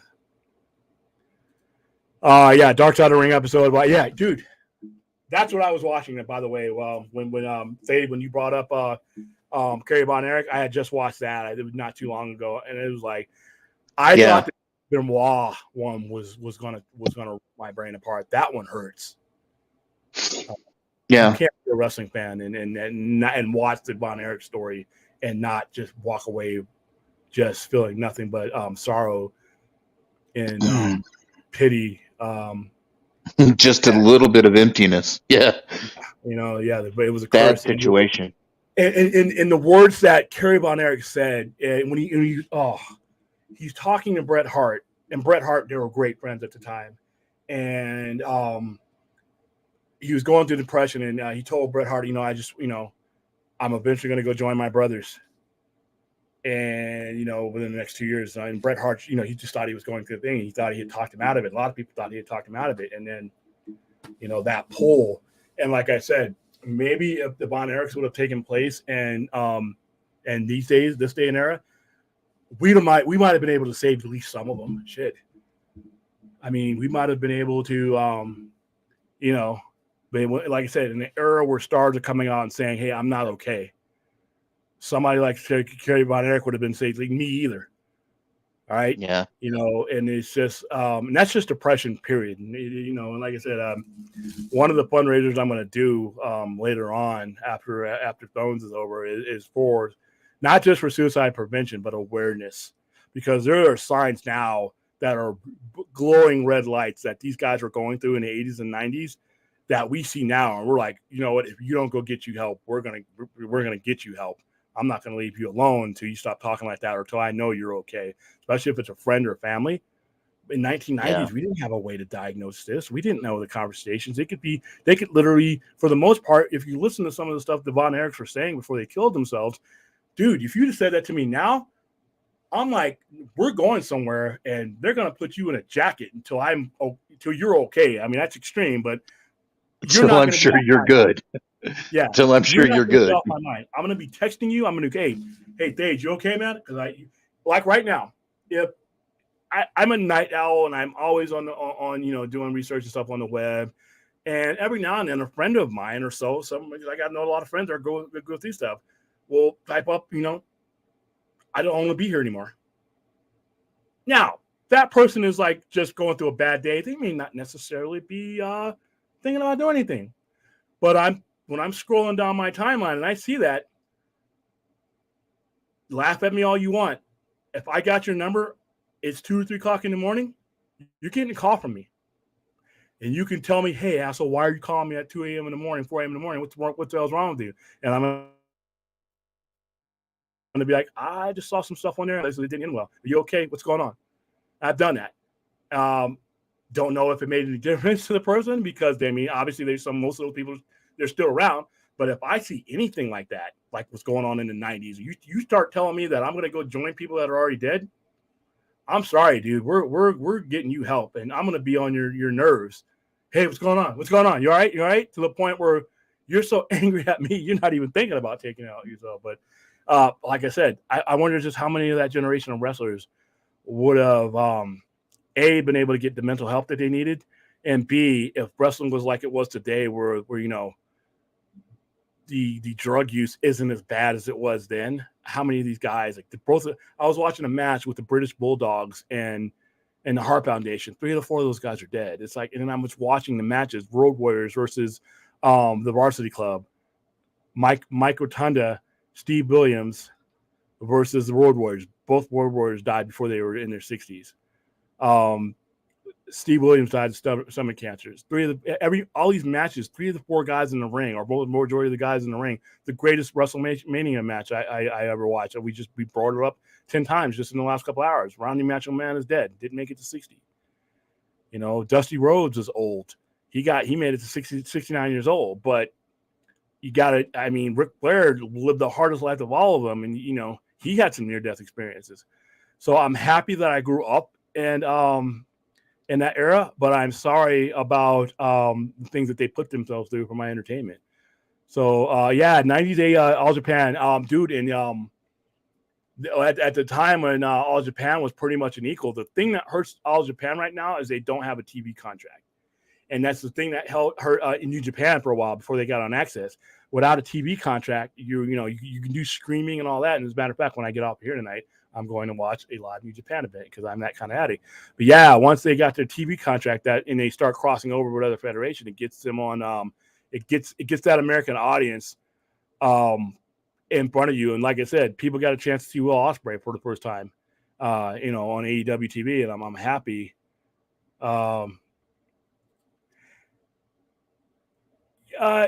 Yeah, you know what? And Enosh is joking, but no, this is something I'm working on. I have it set up at I'm trying to get Enosh. If you're still in here, we got to get together on how to get a certain somebody in the on with me so that they can help me out with that. Because once I get to talking, I'm not good at this. It's scrolling on the side. I miss super chats. I'm like, people paying you money, and I'm like, oops. I want that thing that, like I said, I got something on the way that Campia has where it's just a chat.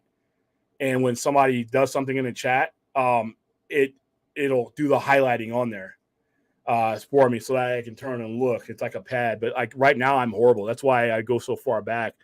Well, I try to keep up with it so I can tell you so and so's talking to you or whatever. Yeah, so I admit, yes, I admittedly suck on that. I'm trying to get better. I'm still relatively new at this YouTube thing, dude. I haven't had our own show for what 7 months, I think. I haven't met the max, and I haven't, me being on YouTube. I didn't have any when I first jumped on Enosh's show. I didn't have a mic. It was just me talking in the computer. I was in the dark. I didn't have any lighting. I didn't have multiple camera views. I didn't have this, and then I got a shitty mic that kind of sucked and fell apart. And then I went out and got these mics. So I'm getting better.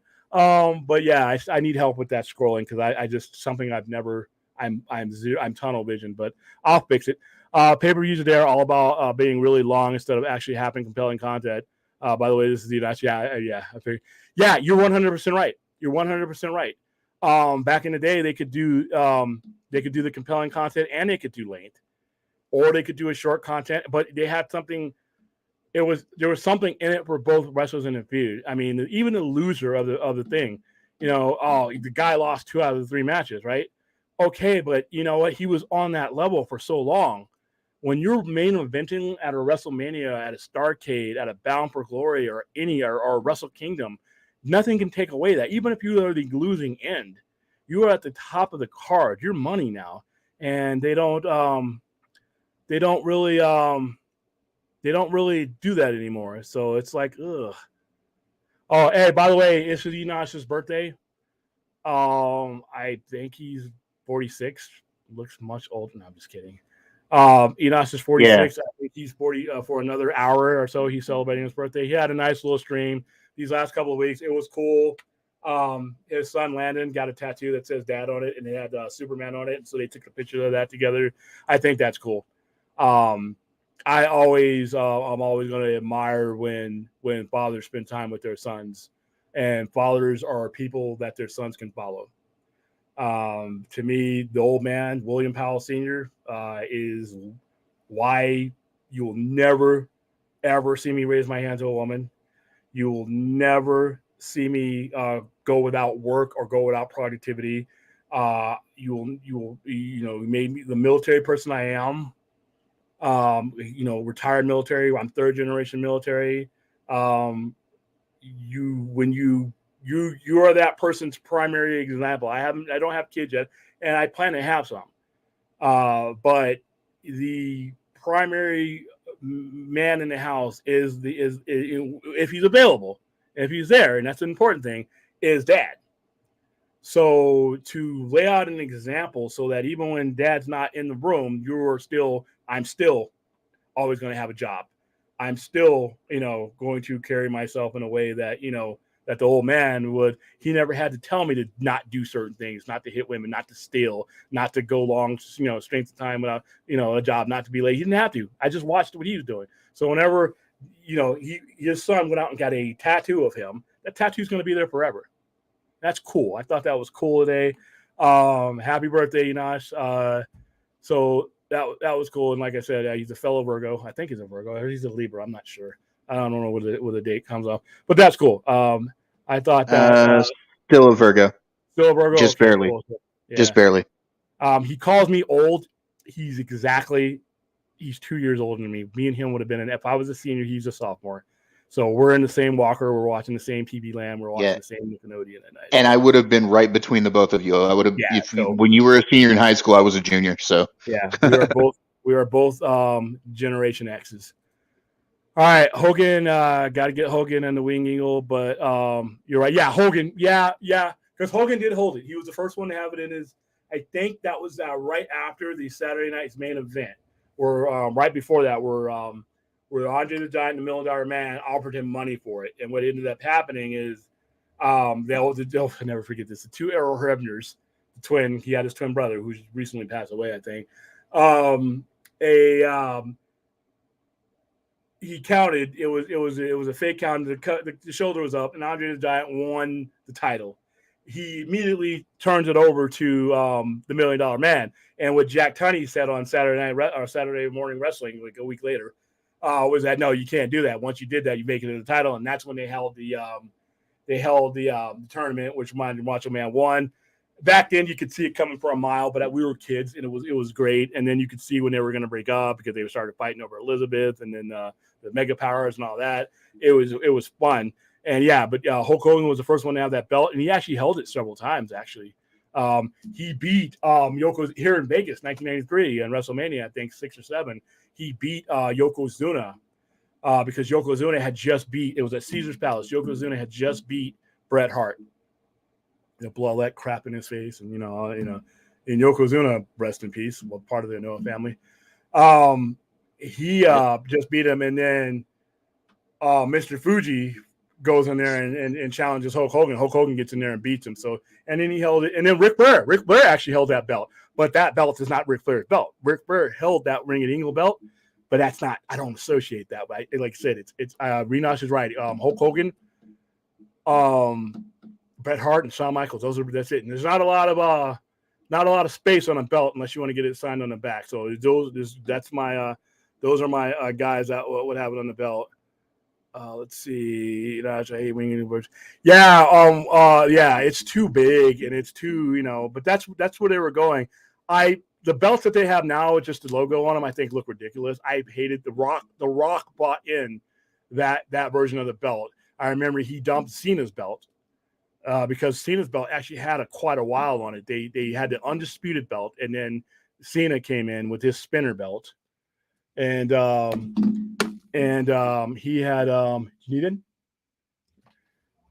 How you doing? You come in. Cena had the spinner belt, which everybody hated, and that was it. Hold on for a second. How you guys doing? Hey, is there Rocky Horror? No, not till October 19th. Okay, the website just says every Saturday and no updates since August. Oh yeah, I have to look at that. I have to get that taken down. Which can you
Sorry, I am That's once okay. again. I'm in a live location and it's Vegas, so I'm open.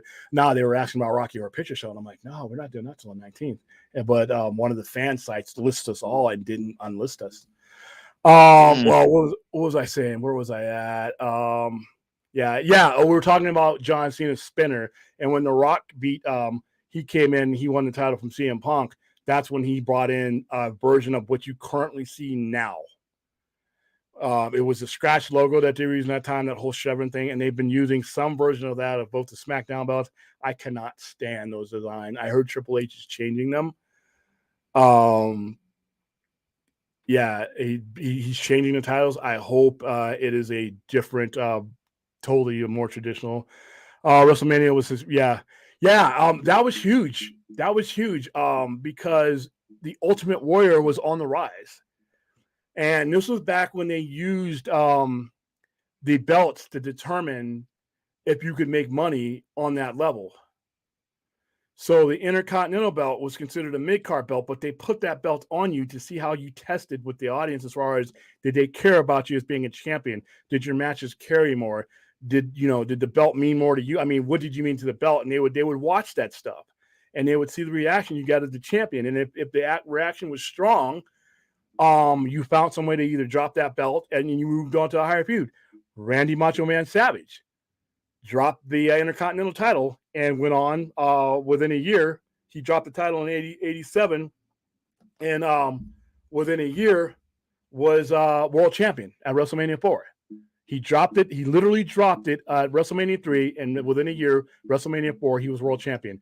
Ricky the Dragon Steamboat was on that trajectory of being that level. Vince McMahon, if you watch any of the history, Vince McMahon he was a great young star, perfect for the time, and great wrestler, and he was going to push him. What ended up happening, though, Ricky the Dragon Steamboat had just had Ricky Steamboat Jr., his oldest son, at the time, and he wanted to take a little bit of time off to spend time with his newborn and his wife at the time.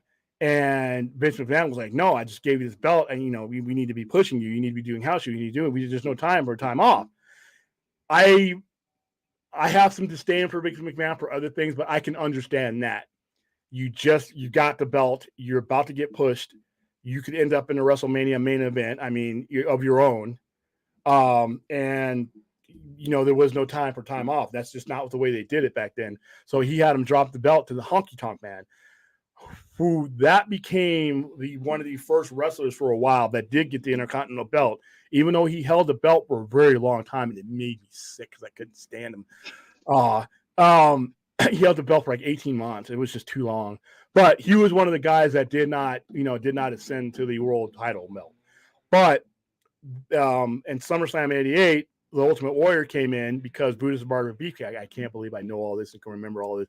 Brutus the Barber Beefcake had been injured by Outlaw Ron Bass, and he couldn't make the match. So there was a surprised opponent, and it was the Ultimate Warrior. He rushes into the ring because Honky Tonk Man's out. I'll face anybody anyway. I don't care who it is. I'm the greatest Intercontinental champion of all time, and that's a quote.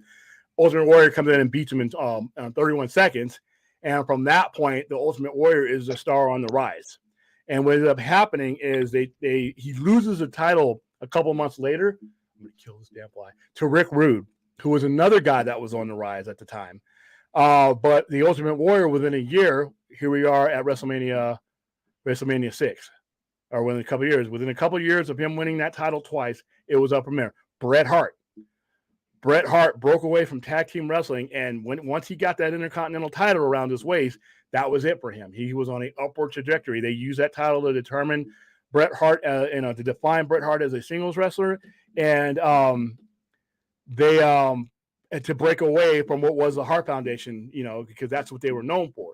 Bret Hart didn't even change his uniform. He basically used the Intercontinental title to define himself as a single wrestler, and then guess what? But then a few years, he was in the title program. Same exact thing with Shawn Michaels. Shawn Michaels, Intercontinental champion several times. He was one of the other guys that had those wild ass colors on the belt. He used that belt in the mid 90s as Intercontinental champion on multiple occasions, and then in the late 90s, within months of losing that belt, in some cases, he was winning the world title. He held 3 world titles in that span. The only reason why he didn't hold on to them longer is because Steve Austin, who was also using that IC belt to rise up, was on the rise, and Shawn Michaels had a severe back and neck injuries that he, if you notice, he was gone for a while after that. So WrestleMania 6 was one of the times where they actually used, and people say there's too many belts in wrestling. No, there's not too many belts in wrestling. There are not enough compelling storylines behind the belts that are there. Pac has a Mid-Atlantic title that, some people don't care about. But yet I watched Pac wrestle a great match with Orange Cassidy the other night, and it was a beautiful match. The matches are what give the title belts credibility. 6-man tag, the trio tag in AEW. When they first mentioned that title, I'm like, what? Oh, jeez. But every match that has involved that title or the tournament for that title has been great. So once again, it elevated the title, to what it was. Yeah, you know what? I do. That's not a joke. I need a producer. My mind does not work the way an average YouTuber works. I am, when I'm trying to talk, I'm paying attention, and I'm trying to form my words. I'm trying not to stammer. I'm trying not to screw up. I'm making sure that I don't click on the wrong thing. And then there's these things scrolling up on the side. And like I said, if I had it in front of me or somewhere where I could turn, maybe put it on the TV, but I want to have a pad here, I could do it. And there's also certain things like the other night during our Game of Thrones shows, I totally fucked that show up because I was on the wrong mic. Everybody could hear me, but I had turned on everything to move back up here and relocated the laptop, and Windows only recognized the camera mic and not my nice expensive mic. So I sounded like crap the whole time. Our producer would have been able to be like, "Oh, dude, you sound like crap." Private chat. Hey, William, you sound like shit. Fix that. To whereas the chat helps me out sometimes. But you know what? Yeah, I'm gonna get a producer. I have somebody in there that I just have to get with Enosh, and I got him. I killed him. Screwing with me the whole night, and now you're gone. You forced me to kill you, Nat, or whatever the hell you were. Rest in peace. Sorry. But yeah, it's I need a producer. You're right, Monkey Jeebus, and thank you for the old man jokes. Like I told, I typed in Enosh's chat today. The only bad birthday are the ones you don't make it to. All right. The only bad birthday you will ever have in your life will be the one that you're not there for. If you are celebrating your birthday, I don't care how old you are. I don't care if you're 12. I don't care if you're 50. I don't care if you're 90, 100. If you're celebrating that birthday, that's a good birthday. All right, let me bring Fade back in. Did I remove you by accident while I was talking about screwing up the stream? No, my dog knocked me out. So. Oh wow, it's a big dog. He jumped up on my couch and hit the button. I'm like, you're dealing with dogs. I'm killing flies and gnats in here. Damn, I finally got that gnat, by the way. This is good. Yeah, I got him. He's dead. Rest in peace. No doubt, William, this day and age, we know the warning signs that someone isn't okay, such as stigma on mental health, really up until the present day, and still a ways to go. Yeah, we still have a ways to go. And like I said, I'm adding one of the pictures in here, one of the drops that I'm going to do because you can dial 988 right now and get, I think it's 988. You can dial 988 and get directly connected, skip all the red tape, and get and talk to a counselor and talk to somebody. And in fact, I'm going to work that in, because you know what? Whoever's watching this now, whoever's watching this in the rerun, I don't know what you're going through, and I know I'm not qualified to help you, but there are people that are. And if all I ever do is connect you with the person that helps you, that is a life work for me. I am okay. If anything I ever put out, any telephone number I ever put out, any charity I ever do, any awareness I ever bring, makes it so that one person makes that choice instead of the other choice, that's worth more than money in certain situations, because we've all known people who've taken their own lives, and it is the worst feeling, right? It is the worst feeling. They're there, and then they're not. You're talking to them in 1 week, and then you're not. And now you start doing that what did I miss? All right. And a lot of it is because most of us are human, and we are not trained. We are not conditioned to see those things. And all the awareness does is it doesn't make you say so that you can talk someone off that ledge, even if you're not qualified suicide prevention class to do it. Don't try. But it lets you see that, hey, Thade's not looking too good. Thade's starting to have conversations that are un-Thade-like. Thade's saying some things that, maybe I need to, reach out to somebody, see how do I converse with Thade to get him to come out and talk? Or do I need to just hand Thade a card and be like, hey, you know what? I see what's happening. And sometimes, and I found this out, sometimes it's just somebody noticing somebody's going through that, which does wonders. Sometimes me walking up to somebody or chat, making a chat to somebody and say, hey, are you okay? I saw you type something. I noticed a change.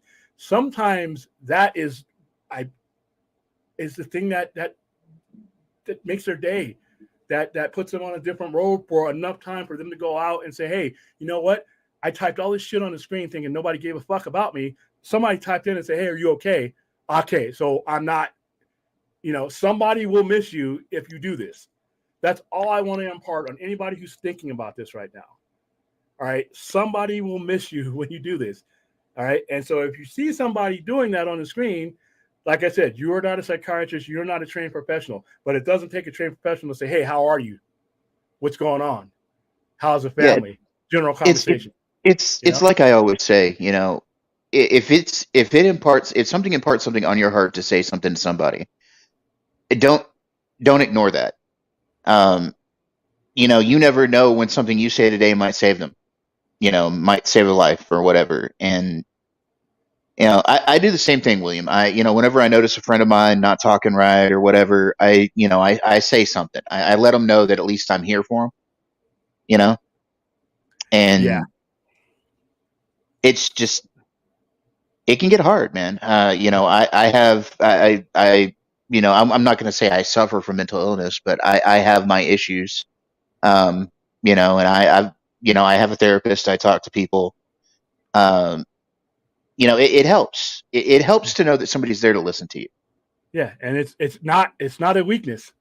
No. When I was in the Army, and I saw something going on. See, the Army's a different environment. See, because I would people in my section, it was NCO. If I saw some PFC and I thought he was going through some shit, I would try to take a lighter approach of it. But if I thought something was dire, I would order them. And I'm not shitting you. I would get a counseling statement.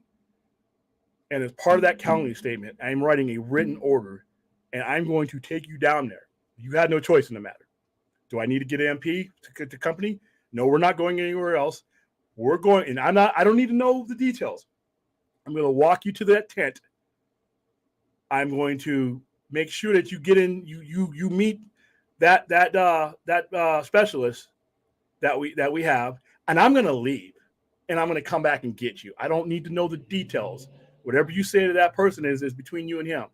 But if I saw something like that going on, especially when we were in theater, and I had the authority and the rank to, I would order guys. I'm like, no. Hey, how about you go get some help? Nah, Sergeant, I don't want. No, okay, let me rephrase that. I am ordering you. I am going to accompany you. Because now in the civilian world we don't have that. But you know what? Sometimes just reaching out to somebody and just say, hey, So yeah, Al Snow is really knowledgeable. This is from Daniel Martin. I think he does run a wrestling school. Listening to him talk, he really has some incredible perspective. Yes, he does. I know some people look at Al Snow and head, and he would have the mannequin head with "Save Me" on it. But no, Al Snow, I think he does some stuff out here. Is a really deep and knowledgeable person. There are guys like that didn't have the biggest, greatest wrestling career, but they know the game. They're part of the deal. They may not have been the Hulk Hogan's, but they know the game. They've been wrestlers all their life. They know how to train people. They're the guys behind the scenes that make those guys happen. So yeah, Al Snow has a lot of respect in the biz. All right, H Bar. People don't give Hogan the respect he deserves. Man was trained in Japan. Yeah, he did. He was his name. Hulk Hogan is on my IWGP title. He's actually the first name on there, as a matter of fact. Yeah. Hogan physically did what was asked of him wherever he was at. Hogan could have been a Steamboat or a Flair or a Bret Hart technically wrestling, That was there are certain people in the wrestling game that didn't become certain things because that was not what was asked of them. Hulk Hogan was a big cartoon character. That's what Vince wanted from him, and it's his credit. That was the right way to go. Rock and wrestling, you know. Like I said before, Lou Albano, rest in peace. Cyndi Lauper breaking in, cartoon, Saturday morning cartoon. Hulk Hogan did not need to be Dean Malenko. He was what was action. You're right. He does not get to respect because a lot of people think that, he didn't have the wrestling skills and all that. No, he wrestled. Go look at some of the New Japan stuff, or he's wrestling people. I wish I could play some of those new matches. And he was a former IWGP champion, and that wasn't a big known thing. He was wrestling in places that weren't on TV. He was honing his skills over in Japan. So yeah, you're 100% correct, H-Bart. All right, so let's see. Yeah, I remember watching a Andre the Giant documentary a while back, and they were talking about the match with him and Hogan. That last match with him and Hogan, where he asked Hogan to slam him, and he was in all that pain and everything, and him and Hogan were friends. And Hogan talked about, I didn't want to do it. I didn't want to hurt him. Yeah. There was a match where him and Haku won the World Tag Team titles. They beat Demolition, and it was basically so they could set up a match later on in that WrestleMania. I think it was 5 or 6. I can't remember. Them in the match, and they dropped the belts to Demolition. Haku never tags Andre in. Andre the Giant is in such bad condition during that match. If you watch the match, Demolition, they scripted the match so that Demolition beat the hell out of Haku and kept him in their corner of the ring. It was a real short match, and then they pinned him and won the titles back. But Andre the Giant he was in so much pain. And there's another guy that by the time we got to know who Andre the Giant had already been wrestling for decades. He had already been wrestling in the 60s and 70s. He wrestled in New Japan as well. You'll hear me bring up New Japan a lot, but a lot of the guys you guys see came through New Japan. There's a match from 1981, 1982, where he's wrestling Stan Hansen, and it's a brutal match. And it's not Andre using his big hands to choke you or headbutt you. It's him wrestling. And Stan Hansen's like 6'6", 6'7". It's a big dude, but he's not as big as Andre, and he's toe-to-toe, and Andre is wrestling. Andre is using wrestling moves. Andre is being maneuvered around. And it's sad that, I'm glad that Andre got those big paydays towards the end there, but at the same time, Andre the Giant existed before then, and it sucks he died so young. I don't think Andre was, 43, 44? Yeah, if that. And his was not like a lot of the juggly stuff. His was a lot of guys his size. A lot of the guys his size were just didn't live long. Your body, especially during that profession. He was born in 1946 and he died in 1993. So yeah, he was 46 years old when he died. And his body had already, they said his body had already been through as much as an 80-year-old man. And he was 500, he was 7'4", and he wasn't just a build 520 pounds, guys. He was legit 520. And it got to the point where, he moving that around, he had a lot of skeletal problems. He had a lot of back pain. He had a lot of knee pains. And, early career, he started wrestling in 1974 or 1964. I'm sorry. And when you see the pictures of him, he's sculpted a lot more than you got to see him by the time you saw him in WWE. And I think one of the great things that the great Bobby the Brain Heenan ever did with him is he got the most out of Andre the Giant without Andre the Giant having to physically do a lot. He wrestled in All Japan. All right, Death. His real name was Musumov. I hope I'm pronouncing that wrong. He's always been on your mind. Died at age 46 of a congestive heart failure in his sleep at a Paris hotel in the morning of Thursday, the 28th of January, 1993. He went to play cards with some of his friends the night on Wednesday, the 28th. January 27th. He came to his hotel room around 1 a.m. In the afternoon. He was found dead in his room by hotel management and his chauffeur, and his body was cremated. So, but a lot of guys that height have a lot of vascular problems, and that just sucks. 46 years old. That's, like I said, Enosh just turned the age that Andre the Giant died at. Enosh just turned 46. Andre the Giant died at 46. So, all right, let's see. Oh, wow. St. Clint, why? Oh, dude, when I see them, I stop what I'm doing. I love the Young Bucks. Oh, man, I have to each his own, man. To each his own. We'll have to talk next time you're here. You know, maybe I can burn you. Hogan versus WrestleMania. Yep, WrestleMania 6. Yeah, the history of, like I said, I tell you, once I start running my mouth, I can go forever. That's why I use this overnight show to touch on our wrestling our wrestling topics, because I know there's just so much that we could hit on. Like I said, it deserves its own stream. Yeah, Enosh was a costume. Yeah, I was watching his stream up until the point I think him and his family were getting out, going to Target, probably getting out. What does this say? Enosh and William are the Statler and Woodruff appointed. That's hilarious. Case of insure ordered. Hey, man, you know, just give me when I start doing insure, just make sure the flavor is okay. You know what? Starbucks, do you make insure? That's how you on into it. Mooted boomer. Yeah, screw you guys. Oh yeah. Sorry, I forgot about that. I muted it. I really should have muted it. Be honest with you. I mean, I'm here. I'm at the store. The store's open. I mean, because it's the commercial center. We got stuff going on, car shows and stuff. People come up, check me out. I wasn't really saying anything that you guys couldn't have heard. I usually just leave it open. I usually, like I said, when I have customers in here sometimes and they're buying comics, and I will just say, hey guys, I got a customer. We'll just start talking comics, because we're having the same conversation on these streams as I'm having with the guy standing here. But they were asking me about something that I just thought was boring and was irrelevant, so I muted myself. Okay. No.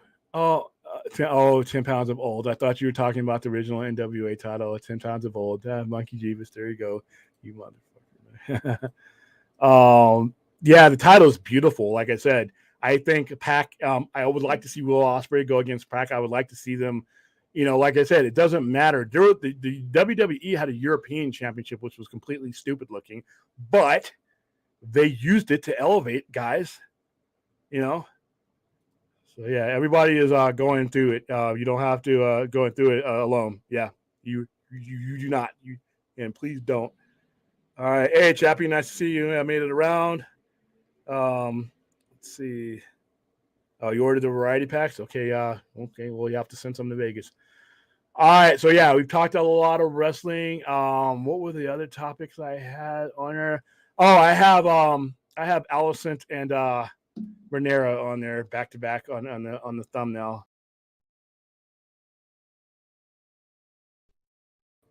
Because tomorrow night's Game of Thrones is episode 6. It is a 10-year time jump.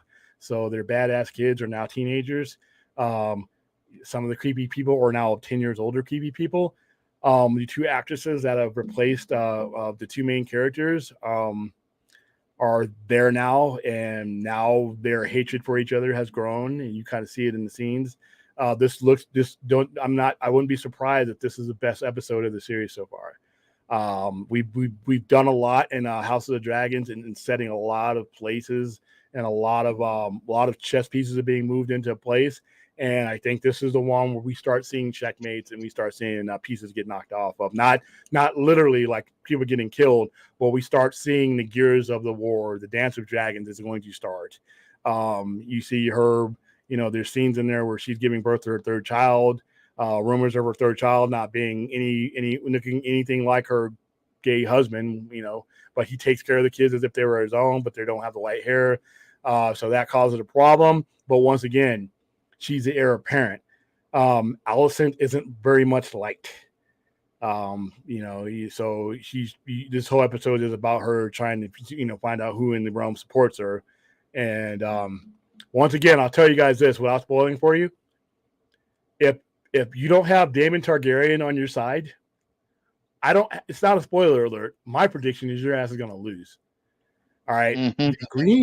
The greens will get to the point where they're ruthless and don't care. The race is, it's like, it's like getting starting a race a half hour after it started. Daemon Targaryen and Rhaenyra don't care from outrun. She's banging whoever she wants, when she wants, having kids that know damn well those kids don't look anything like him. Two people of pure Valyrian blood with some black hair. Okay. Doesn't care. Daemon has shown us every second that he is on screen, one way or another, he does not care. He pulled a full OJ. He opens up the last episode going full OJ. If there had been white Broncos in Westeros, he instead of a dragon, he would have strolled in one. He would have pulled up in one. I mean, Daemon Targaryen. So how are you winning without knowing what goes on? In my opinion, just where we're at now, how are you winning against people who just do not fucking care? And the blacks who are who they are don't care. And it's gonna become more and more evident. I think that's why they had that scene last week with him doing that to his wife, just to let you know, don't get too attached to this guy's moral sensibility. He's not a hero. He's gonna do whatever it takes to get what he wants and he needs. So there you go. All right, so let's see. He was Bigfoot. All right, so yeah, that's my brief primer to what's going on. We will be doing our let me show you guys something. We're going to be doing our live stream tomorrow. I was going to do trivia, but the schedule is too compacted, and the venue wants to show that episode prior because a lot of people have been coming for the previous episode. So we're going to push the trivia to next week. I got to remind myself to take that off. Plus, I got my prizes for next week, and we'll still have time. Let me show you guys. Here's a promo that we run. That we'll be running until the show is over. It's cheesy. So cheesiness alert. I have no problems with looking absolutely ridiculous. So here's me promoting our Game of Thrones screenings, looking absolutely ridiculous.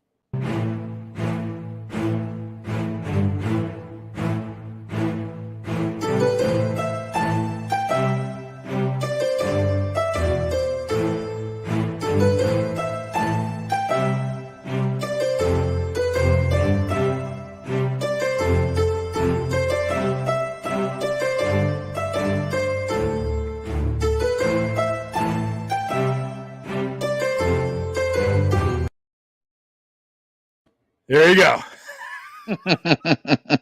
I wanted the dragon to be breathing fire on the words, but that was just too much work, and I'm lazy. Actually, I didn't do that. My sister did that. She also did this one, which is the opening and closing of our show. I think you got.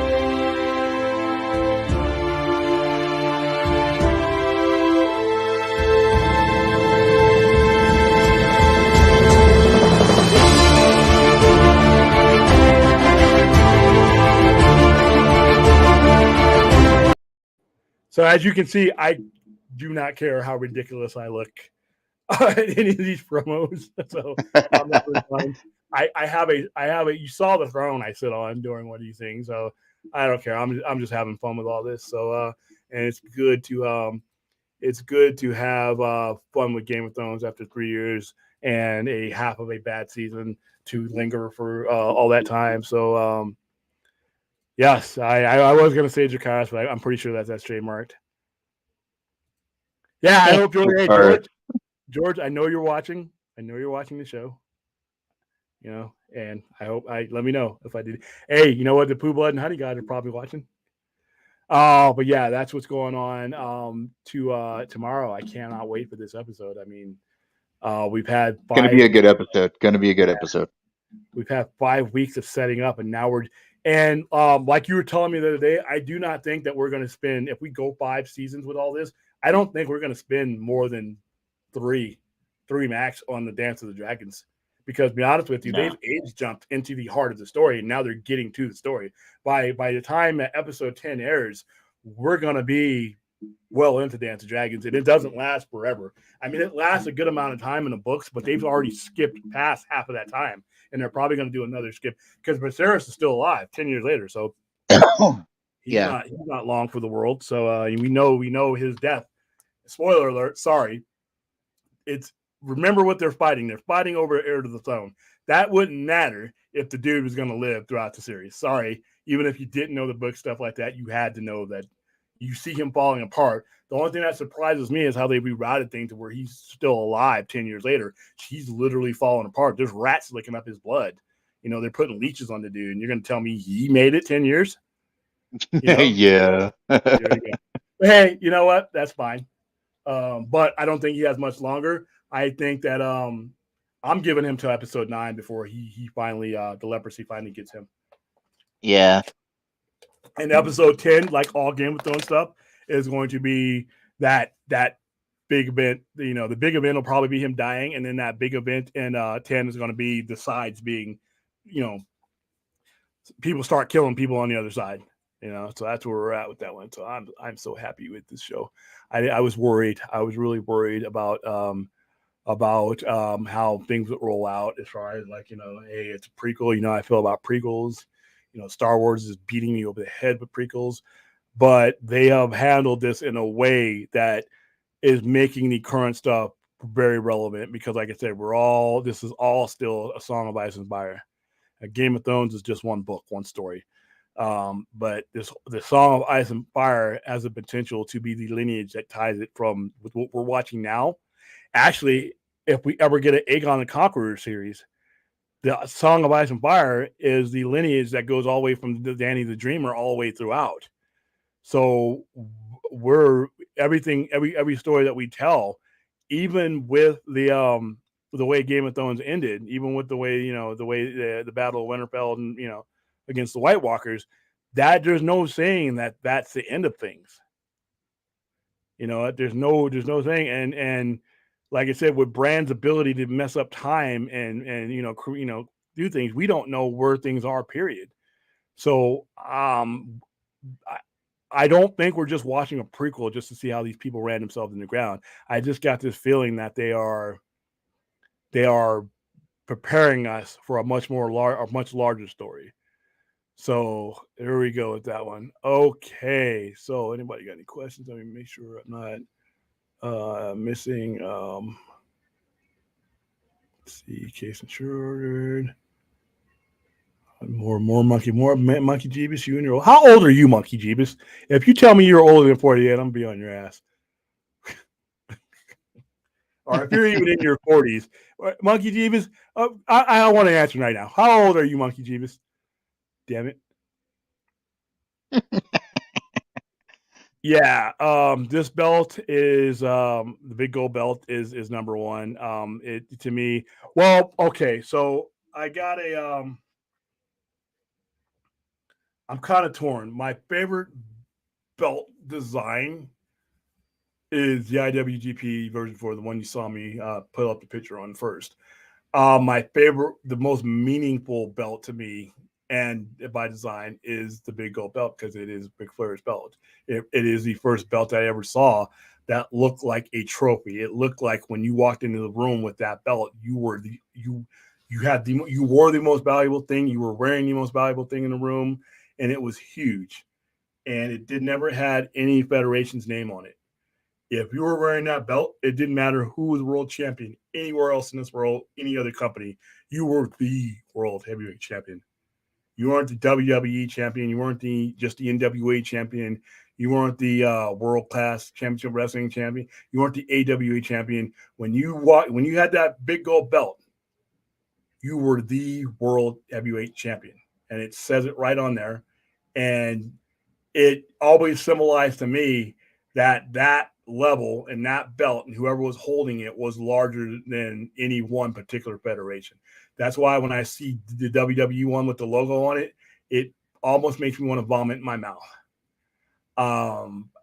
I hate the fact that belt was used there simply because you're the WWF, WWE. You got to where you are on your own with your own ideas, with your own designs. Some of the most legendary designs of any belt have come from WWF. Your own names for your pay-per-view. They're doing Halloween Havoc for NXT. Halloween Havoc was a WCW event. It died with WCW. You're doing Starrcade. I'm like, that's an event that Dusty Rhodes revolutionized. And then, and I know Dusty Rhodes did some time in WWF, but he made his bones in the NWA and in the territories. Class of Champions. All these names. You're the largest wrestling federation in the world.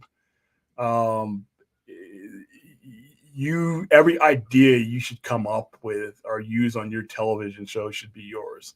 I'm even having a problem so far with the way Ring of Honor is being handled. I really hope that he takes Ring of Honor, Tony Khan takes Ring of Honor, gives it its own bookers, its own directions, its own directors, and lets them do things separate.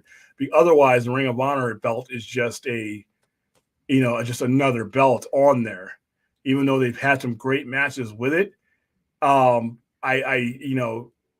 of Honor, if you just bought it for the shell of Ring of Honor and the tape library, then you paid for a lot of hot air. Because with YouTube and everything else, people can just watch those anyway. But if you are trying to maintain a legacy, you need to separate it on its own, in my opinion. And when WWE purchased the shell of WCW, they purchased the library. But remember, it wasn't always WCW. They purchased WCW. NWA had their own library prior to Jim Crockett merging it with Ted Turner's company. All right. And that's why the NWA exists now, because it was a separate entity. But, seeing that belt in a different federation, it was like somebody showing up to a masquerade party with a costume piece that I couldn't take seriously. All right. Seeing Triple H with that belt. Triple H never wrestled Ric Flair at his prime. Batista never wrestled Ric Flair at his prime for that belt. None of those guys that are wearing that belt wrestled the man when that belt and that man met something at his prime. Sting, maybe. Sting's the only one that should be allowed in the room with it, in my opinion. Okay. Go ahead. I hate to interrupt you, but just a thing about Game of Thrones earlier. You know how we talked about yesterday? I think it was the possibility that the show could be backward and forward through time. Mm-hmm. House of Dragons. Yeah. It says here, I found the quote. Sapochnik previously confirmed to EW that should House of the Dragon continue on for many more seasons, the show would tackle other notable Targaryen stories from Aegon the Conqueror to the Mad King. We've chosen a story that's almost like Star Wars Episode 4, he said. It's the New Hope. We can go backwards, we can go forwards. There's a lot of opportunity there, and I hope we've been given the opportunity to set up something. So he basically says it right there. All right, awesome. I'll jump back to that too. But yeah, so that WCW World Heavyweight Champion, to me, it stopped meaning something. Me personally, everybody's got their own opinion, when it was no longer being defended in the company that Ric Flair built. Let's face it, Ric Flair built NWA WCW. He built that company. It was around decades before him, but Ric Flair put that belt on the map. He put that company on the map. He made appearances. He was in the WWF, but not at his prime. If the only Ric Flair that you guys got to see was post 2001 Ric Flair, you didn't see Ric Flair at his prime. He wrestled. He was in some really good matches, but that wasn't Ric Flair. And that belt, like I said, the only time that belt should have ever been on WWE TV was if Ric Flair was holding it. Or if they did when Ricky Steamboat was in the Hall of Fame. I never watched that thing, but and they maybe have it sitting up there then. That's when that belt meant something. To me, it's always been a prop. And that's why when I got the one for the store, I made sure that it was the crumb line. It was the one identical to the one he wore, and it didn't have that logo on it. Because I just look at it, and then it's not even the same belt. It's all shiny, and the belt it's not. It has a different texture to it. But yeah, there you go. So let's go down to here.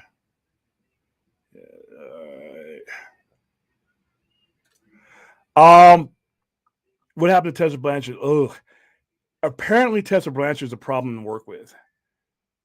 I thought she would make it big too, but she was given every opportunity to make it big. She was the Impact World Champion as a female, she was holding a man's top tier belt. So they pushed the hell out of her, and she had that wrestling blood in her. She just had issues working, and I've heard she's had issues working with a lot of other. That's why she's not anywhere right now. So, all right. So let's see.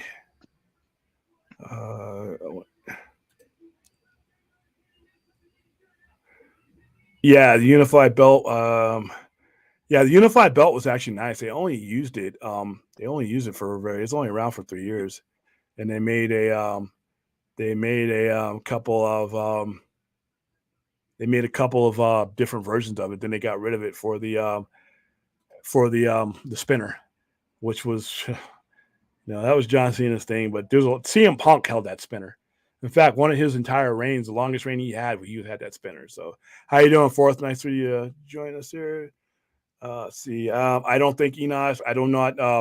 You'd have to ask Enosh that question directly. I don't think he's. I think he's gone to bed.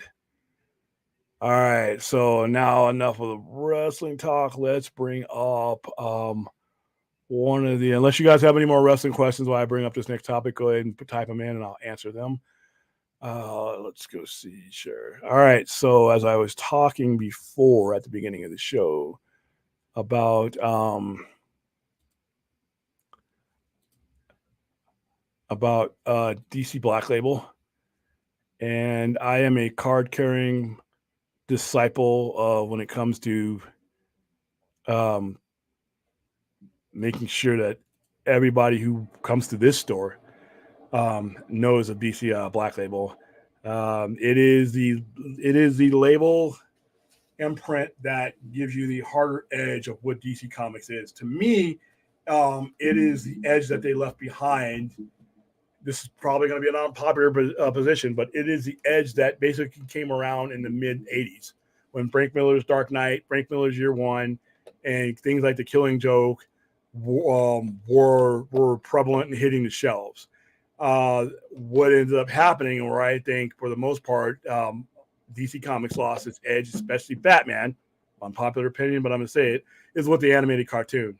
There was so much of an influx of people that saw Batman for the very first time during that cartoon, and they were of a demographic that was different than the demographic that was me, that was buying, the stuff that was going on, what Alan Moore was doing, but what was buying like Watchmen and things like that they were playing. It was a cartoon.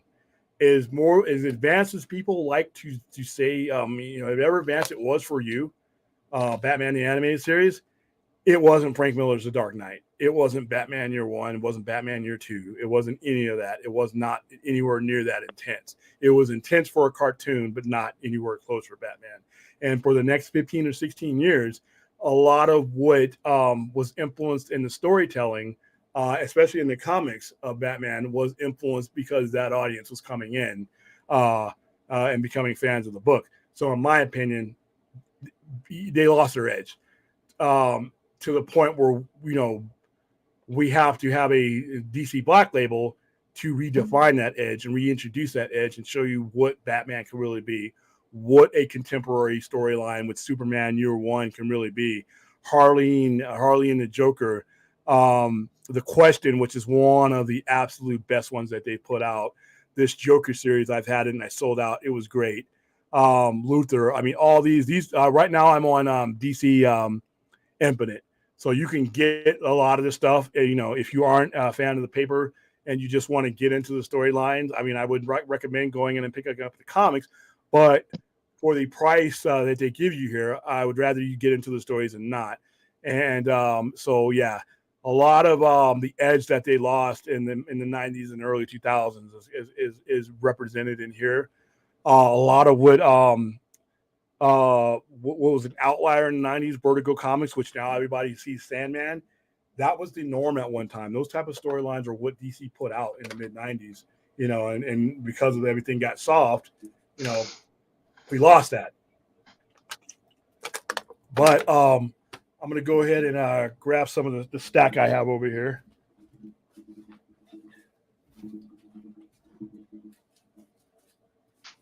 And like I said, usually I have a Black Label shelf. It sits right next to my Spider-Man section and in between the Superman section. And it's just a shelf that has Black Label on it. Joker and Harleen. It's a disturbing storyline, and it brings up the disturbing aspects of their relationship. If you think that their abusive relationship is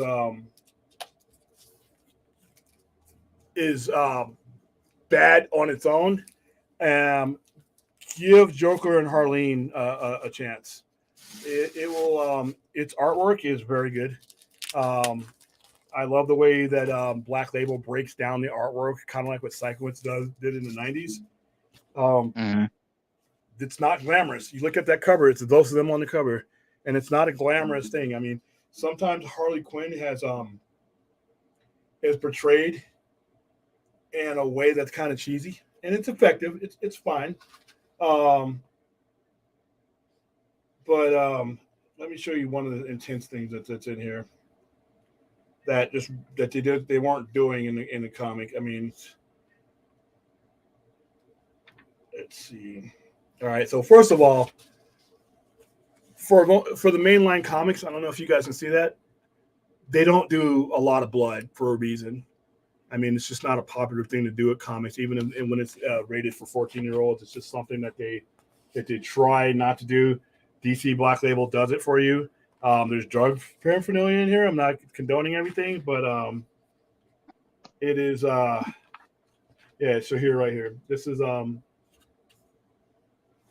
Arkham Asylum. This is him doing some electrical torture on people. If you go into the depths of the Joker's character, which some of the more recent portrayals of him have, Heath Ledger's Joker, Joaquin Phoenix's Joker, you can kind of see that they use those movies as permission to go back to some of the more disturbing elements of the Joker. It's kind of breathtaking now, and that's just some of the oversized stuff. They have a lot of cool oversized stuff, and I'm glad to see this format coming out. I remember back in the 80s, you'd have Epic Comics would be the only ones that would come out, and then Marvel graphic novels would come out. Here's another one that is it's not on the disturbing level, but it's Human Target. If you like spy and intrigue and things like that, this comic rolls out like early adventures of James Bond. I don't know what I'm thinking. James Bond, and it has intrigue. If you look, the covers are very colorful. They stand out. They are the most colorful comics I currently carry on my shelf. They use purples and greens. I mean, all on the same thing. It is it's a great book. It's a Tom King book, so there you go. And it has all your standard and traditional. Here's Booster Gold. It has all your standard and traditional characters in there, even the ones that are not dark like Batman. But it deals with them with a much more harder edge. Even Guy Gardner's in here, and they deal with a lot of content and a lot of dialogue that is not necessarily how these characters have been portrayed. Walking Weapon is Walking Weapon. I'm thinking of wrestling. Human Target is actually one of my better selling books, and they got a couple more of them that are a little bit more gruesome. Batman and the Imposter, in my opinion, was probably the best characterization of Batman to be put out that year. What is Batman Damned? I've not heard of that one. Batman Damned was actually one of the very first ones that they put out. I sell that out immediately as it comes in. Batman Damned is the one where they had to edit it because his penis was illustrated, and they had to take those copies off.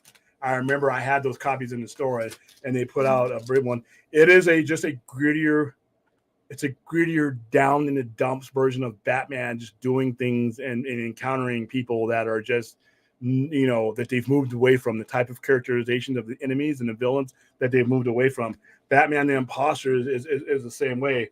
Now, Batman the Imposter, this is one of the things I like. I am a Frank Miller junkie, and this is not a Frank Miller book, but Here are the page breakdowns, and if you like Frank Miller's That page art's very reminiscent. yeah, they're not broken down into panels; they're just broken down into layers. Minimal words. He's letting the artwork tell the story for you. These color breakdowns. If you've ever, we were talking about Michael Mann in Heat. Villains have the red background, and the heroes are usually in the blue. And that's how he did his backdrop. Just the simple stuff like that. They've come back to in his comic. I would have to say that this is the most human and grounded portrayal of Batman, psychologically and everything else, that you're going to see. If you, here's another. Let me get rid of this. Take this off for a second here. This is storytelling right here. Just the artwork alone is half the storytelling, and that's DC Black Label across the board. If you like the Batman, and I know not everybody liked the Batman, I think the Batman, Robert Pattinson's Batman, that movie is my favorite overall Batman movie. He is not my favorite Batman. That's the difference. That's still going to be Ben Affleck because he portrays a Batman that reminds me of the Dark Knight. This Batman the Imposter is as close to that. If you like any element about the Batman that is in the Batman, pick up Batman the Imposter. It's a miniseries. It's a 3-issue miniseries. It's good stuff. Here's some more. And all this, I'm just starting this conversation because I want to know what you guys are reading too, and what I should be carrying, because you know what? Here's another human target. It's basically using color to tell a pretty intense storyline. But everything that they do on Human Target harkens back to old 80s, Cold War espionage. So one of my better selling books, I wasn't sure that I would be able to move the book simply because, I didn't know what the content was going to be. Once again, I can show you the difference between anything that has Harley Quinn on the cover that's not Black Label versus things like this. Like, okay, so I'm gonna show you an example, because almost every cover that came out this month had a Harley Quinn 30th anniversary cover, or had some. It's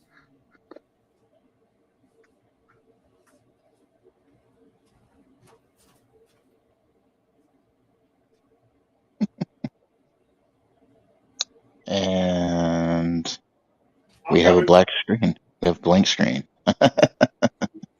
No, I went beyond. I had stuff set aside, but my conversation kind of outpaced. So now this is DC Black Label Joker and Harley number 8, right? See that? That's a pretty intense cover, right? This is Harley Quinn number 20. Same character. See what I mean? And these are these black? Okay, so Harley Quinn number 20. That's not Black Label. Okay, this is not Black Label. So they pick in the difference in the portrayal of the character: colorful, crazy, goofy. Our Harley that we've all pretty much grown to know from either the cartoon or Suicide Squad or that crazy ass movie.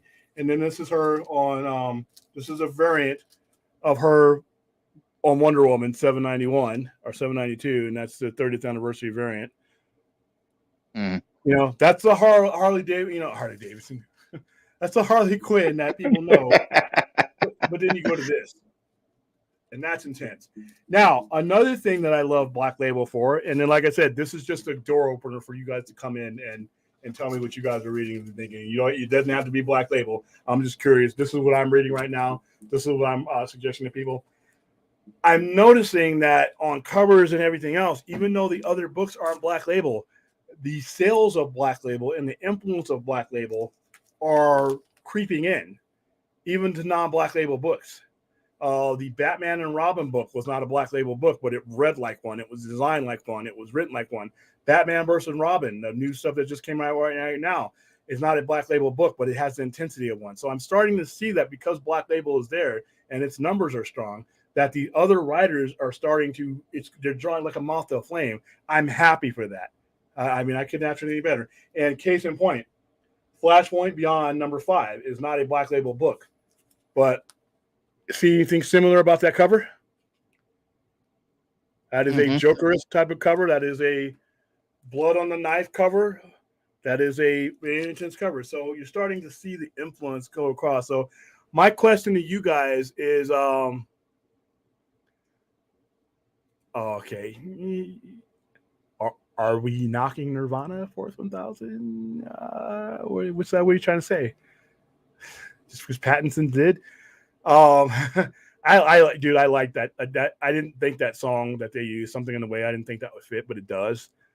I liked it. Yeah.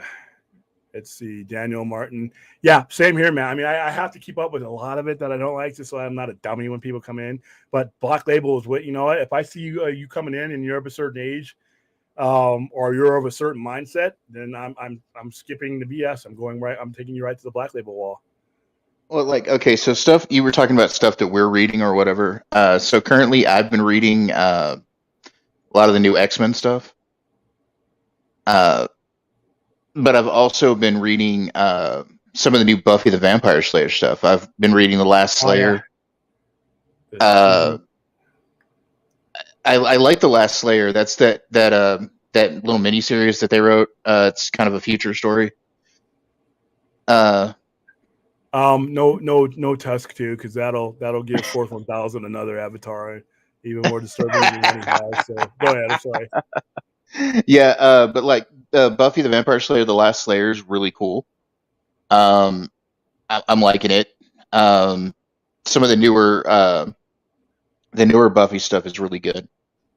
I've been kind of straying away from DC, but if you're liking Black Label, I might give it a look. Dude, and it's not a bad book. Yeah, if I had to guess before I started reading Human Target, I thought Human Target was going to be the weak spot. It's not. All the black stuff, all the Black Label stuff. This is why I need a producer. I can't even talk and look at the thing. All the Black Label stuff that's out currently on my shelf, I would recommend. There's no place. I mean, I didn't even get to Batman and Catwoman, or Batman Black and White, or Robin the Red Hood series. This is great. I love it. Was Batman White Knight a Black Label? Yeah, it was one of the first Black Labels, if I can recall. Let me see. White Knight. I think Batman White Knight was what introduced the DC Black Label. Hold on, I could be wrong. Batman.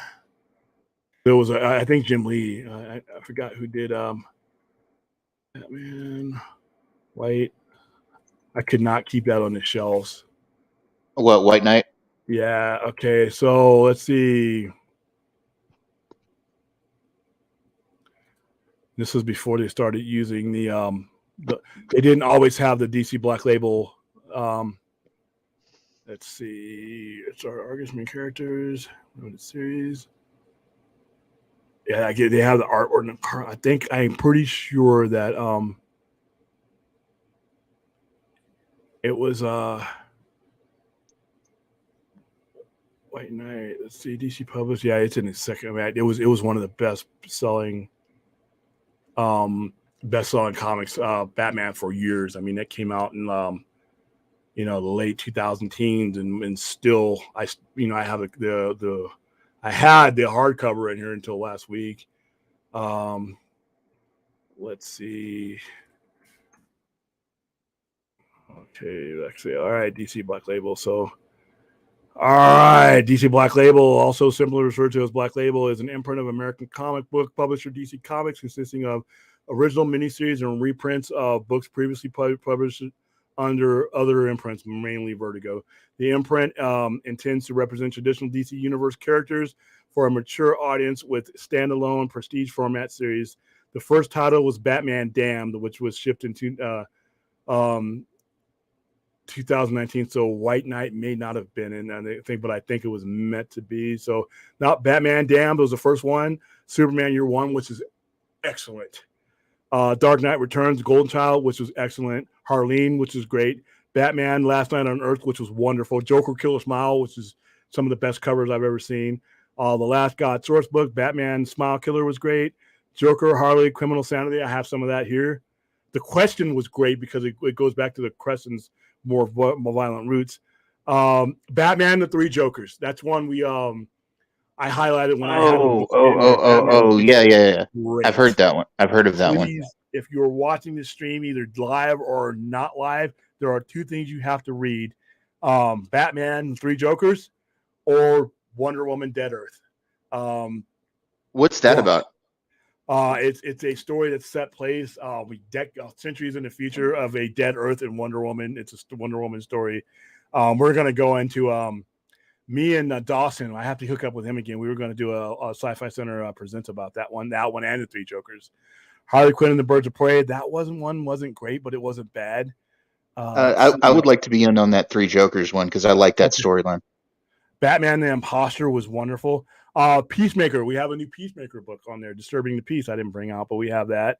Batman Catwoman special, but they have Batman Catwoman series too. The artwork is great. The covers are great. Batman One Dark Knight is excellent. Tells the Human Target. That's what I just showed you. And then the Human Target itself. Catwoman Lonely City. I have that here. Nice House on the Lake is kind of gruesome. It's more of a horror comic than anything else. Woman. What's that called? Nice House on the Lake. Nice House on the Lake. And then there's Basket Full of Skulls or a Basket Full of Heads or something like that. That's another one. Swamp Thing is good. Green Hell, and that was more of a Vertigo. Aquaman, Andromeda. Batman, Joker, Deadly Duel is wonderful. I don't have that anymore. The Riddler Year One. That just came out recently. In fact, I sold out because they came out with a T-Face one too. And then Wonder Woman, Diana's Daughter. And then you have Hill House Comics, which is Basket Full of Heads. The Dollhouse Family. Refrigerator Full of Heads too. So yeah, there's a refrigerator full of heads. Dude, we could do literally if we wanted to do, and then anything that came. Oh, Batman Reptilian is really good. I thought that was going to be bad. So yeah, Batman White Knight is a standard title, but only because they did not have Black Label until the next year. Batman Black and White came out in 2017, I think, and then Batman Damn was actually the first one. Batman Damn is pretty violent. Batman Damn is a large format. It's one of the most expensive ones. If you have, once again, there was a print out there that they took off the market because it had male frontal nudity on it. I shit you not. I had people paying Batwang, huh? Yeah, Batwang. People paying 60, 70, $80 for that thing. And I'm not a guy who likes to price gouge you, but it would cost me a certain amount to get it and then ship it here and all that. I had a guy who was a fireman who called me and said, "Hey, can you get this for me?" I'm like, "Yeah, I can get it for you, but it's going to be pretty expensive because I'm going to have to pay this much to get it." "I don't care. Get it for me." All right.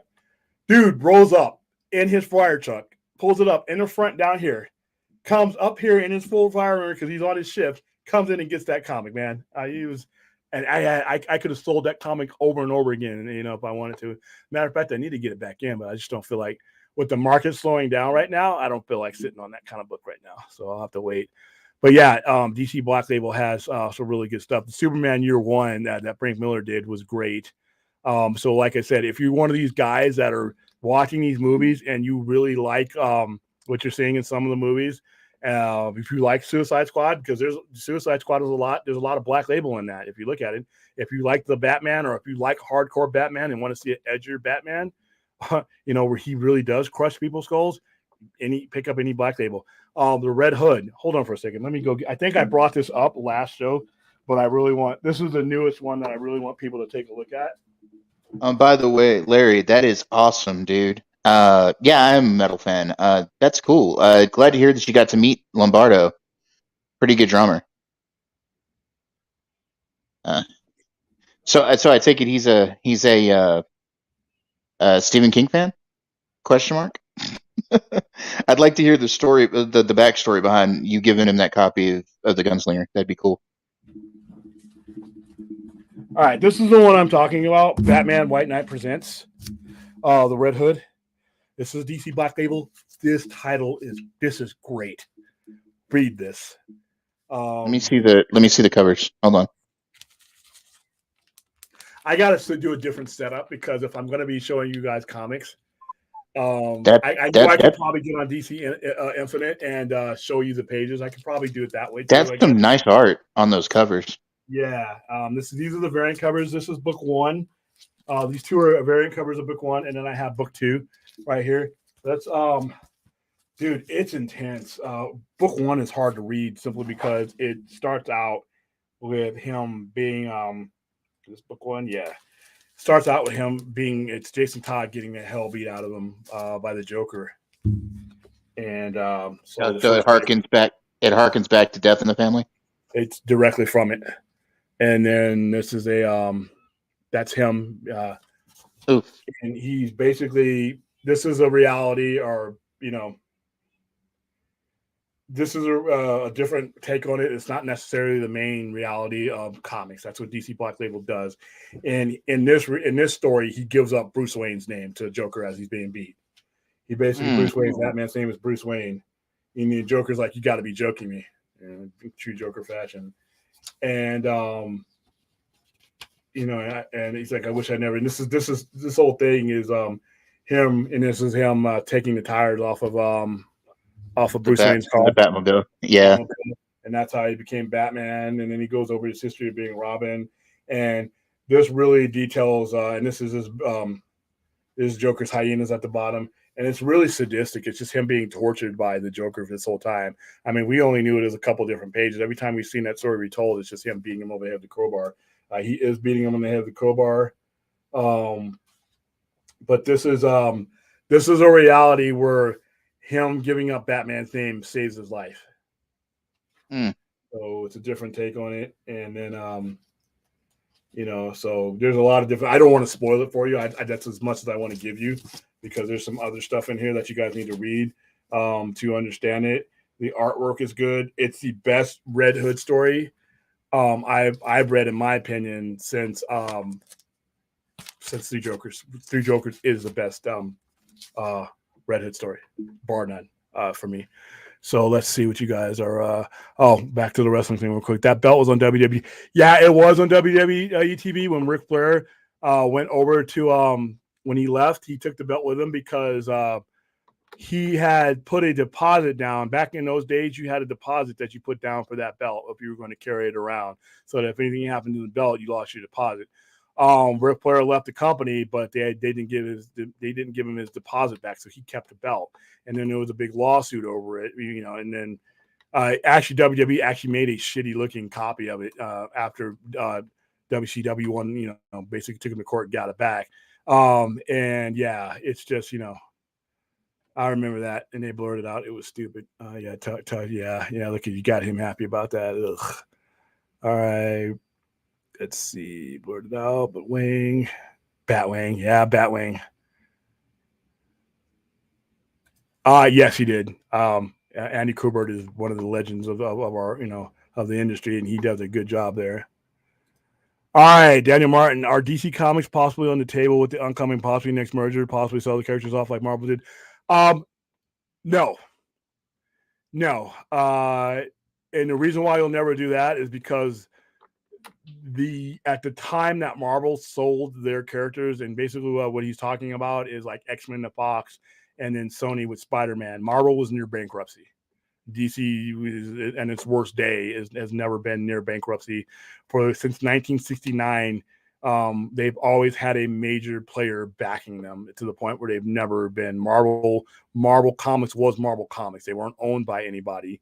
And even when Marvel Studios came along later on, but Marvel Comics was its own self-contained entity. They had nobody. Since 1969, DC Comics was owned by Warner Brothers. That's when Warner Brothers first purchased these. And even throughout that time, they've been owned by Warner Brothers or Time Warner or Warner Media. It's always been backed by a multi-billion-dollar company, so that would never happen. And most people consider the IPs that they represent to be priceless. And they've kept them that way. And, Batman is still a priceless IP. Spider-Man for Marvel, different situation. They had comics weren't doing well then. They had nothing else of value to sell other than their most popular character. I mean, you had Hulk, and they sold that to Universal. X-Men was the best-selling title throughout the 90s and throughout the 80s. So they really had nothing. And those two moves that they made kept them out of bankruptcy. So I don't think that, first of all, if I'm a stockholder and it's one thing to license them out, that will be one thing, but to outright do like they did with Sony, to where they gave pretty much control over, for pretty much forever, as long as they're making movies to another company. If I'm a stockholder, I'm asking for your head. I'm asking for your head. In fact, I might even file a lawsuit if you ever sold off a Superman, a Batman, or anybody like that. Maybe a lesser C or D tiered character. Yeah, but if you ever gave an entity outside of DC Comics or the corporate entity that owns them control outside of them, if I'm a stockholder and I held major stock, I would sue you, and I would assume that the people who own stock, because you are devaluing the company. You see, DC's IPs are different. I mean, as popular as Spider-Man and Iron Man have become, Superman and Batman have always been. Like my grandfather was reading Superman and Batman. We're talking about things that go back decades and decades and decades, and are have been in the lexicon. The first superhero, the first costume crime fighter. These are things that are on a much higher level, and you were literally devaluing the company by giving up IPs that could make and generate that kind of money. So no, I don't think we'll ever see that happening. All right, sir. Time for me to go to work. Go to work. Holy cow, dude. You're working that night shift, but hey, you're in Vegas with me, so we don't sleep. All right, fourth 1,000. I just got the reference. Oh, all right. What's up, everyone? How you doing, Larry? Let me see if I get this right. I think Kortowitz. Larry Kortowitz. How are you doing? Quartowitz. All right. I am doing great. I don't care how Theta's doing. I'm just kidding. Speaking of Flair, were we? Oh, holy shit. Okay, Random Blood. Let's go. Oh, wow. Okay. That's cool. Did you get anything signed? Tell me you got some drumsticks or something. No, but he did give him a copy of Stephen King's The Gunslinger, the first Dark Tower book. If you read down farther, him and I talked about it when you walked off to grab a comic book. You need to get that tattoo. Get him to sign your neck and have it tattooed in. Yeah, right. Question is a great character, and here's some history about the Question. Rorschach, when Alan Moore was going to use, he wanted to use that as his character, but given that Alan was going to kill most of the characters in Watchmen, they had him create a character that, if you look at the Question and Rorschach, he's based off the Question. And if you look at some of the Question's book, he actually references there's a Rorschach in the comics. It's hilarious. So yeah, but yeah, the Question is a very underrated character that's very seldom used. I'm happy to see.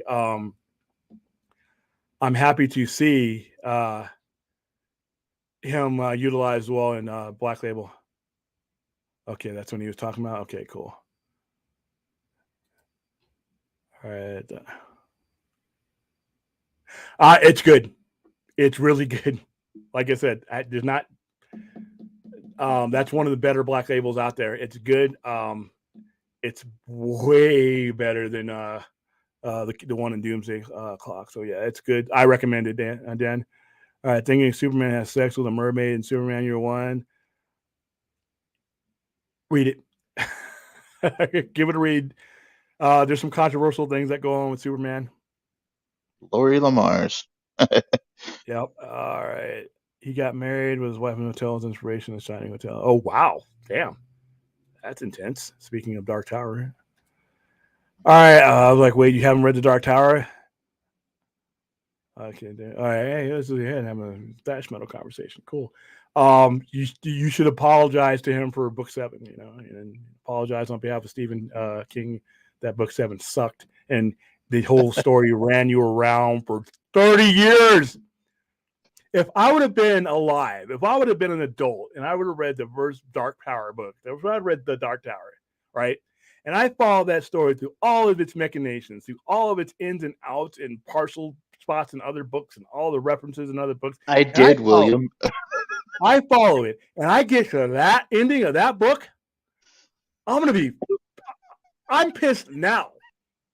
I was an infant when these things started. All right. So I got into Dark Tower as a kid, as a teenager and all that, and Stan and Randall Blagg, the Man in Black, Sam, all these characters, the Crimson, and my theory that I did for a book report to whereas the Crimson King was all of the things that they dealt with. He was a spider. He was, and each time that they killed one of these things, it weakened him to the point where you could take him at the end. You know, that was something I did back in like years and years before the book, the last of the books came out. I never want to destroy something I paid for in my life until I finished that book 7. Oh, by the way, I found in the book in Stephen King's I found a reference to the fields of Cancan-Aure, which is the field of roses around the Dark Tower, is actually in the book He's talking, Stan, when he's a kid, is talking about things that his mind won't let him comprehend. And he was talking about tentacled monsters in the dark and the roses that sing, and the field of roses that sing. And I was like, whoa. And my theory that, you know, the spider, yeah, the spider, the Pennywise was just another manifestation. They were all manifestations of him. And each time you killed one, it weakened him, because if you would have gone straight for him, they'd have gotten wiped out. But he put all these things, they were all extensions of him. And as they died, he died. And so you got that fucking rip-off ending. That's like watching the best wrestling match in the world, and some clown comes in with a chair and knocks out the guy that you were rooting for. Yeah, but the cool part about it is, you know, it was written in the 80s. And when you finally get to the fields of Cancan-Aure, the fields of red roses is like in the last of the Dark Tower book. So he was already talking about the fields of Cancan-Aure like 30 years ago, 40 years ago. I have a feeling that he had just a big rolling schematic of things he wanted to do and concepts that he already had down for this whole thing. And then he just started writing them out. And then when we would branch off further, he would still make sure that there were elements. I mean, obviously for me, the Stand has the strongest element of a story that has nothing to do with the direct tower. Obviously you see the element that's in there. That's, to me, that's my favorite of all the elements of the story. But I hated the Dark Tower, the last book 7. I fucking hated that book. That is like dragging somebody along for 3 decades. There's a lot of good. There's a lot of good in that book, but it's the ending that kills a lot of people. It burned, dude. The ending's a ripoff. I'm not going to spoil it for anybody who's going to torture themselves and read the Dark Tower books. I'm not going to tell you what happened. I'm going to let you judge what a ripoff is. If it's not a ripoff for you, fine. That book's a ripoff, dude. That book pisses me off about the whole Dark Tower series.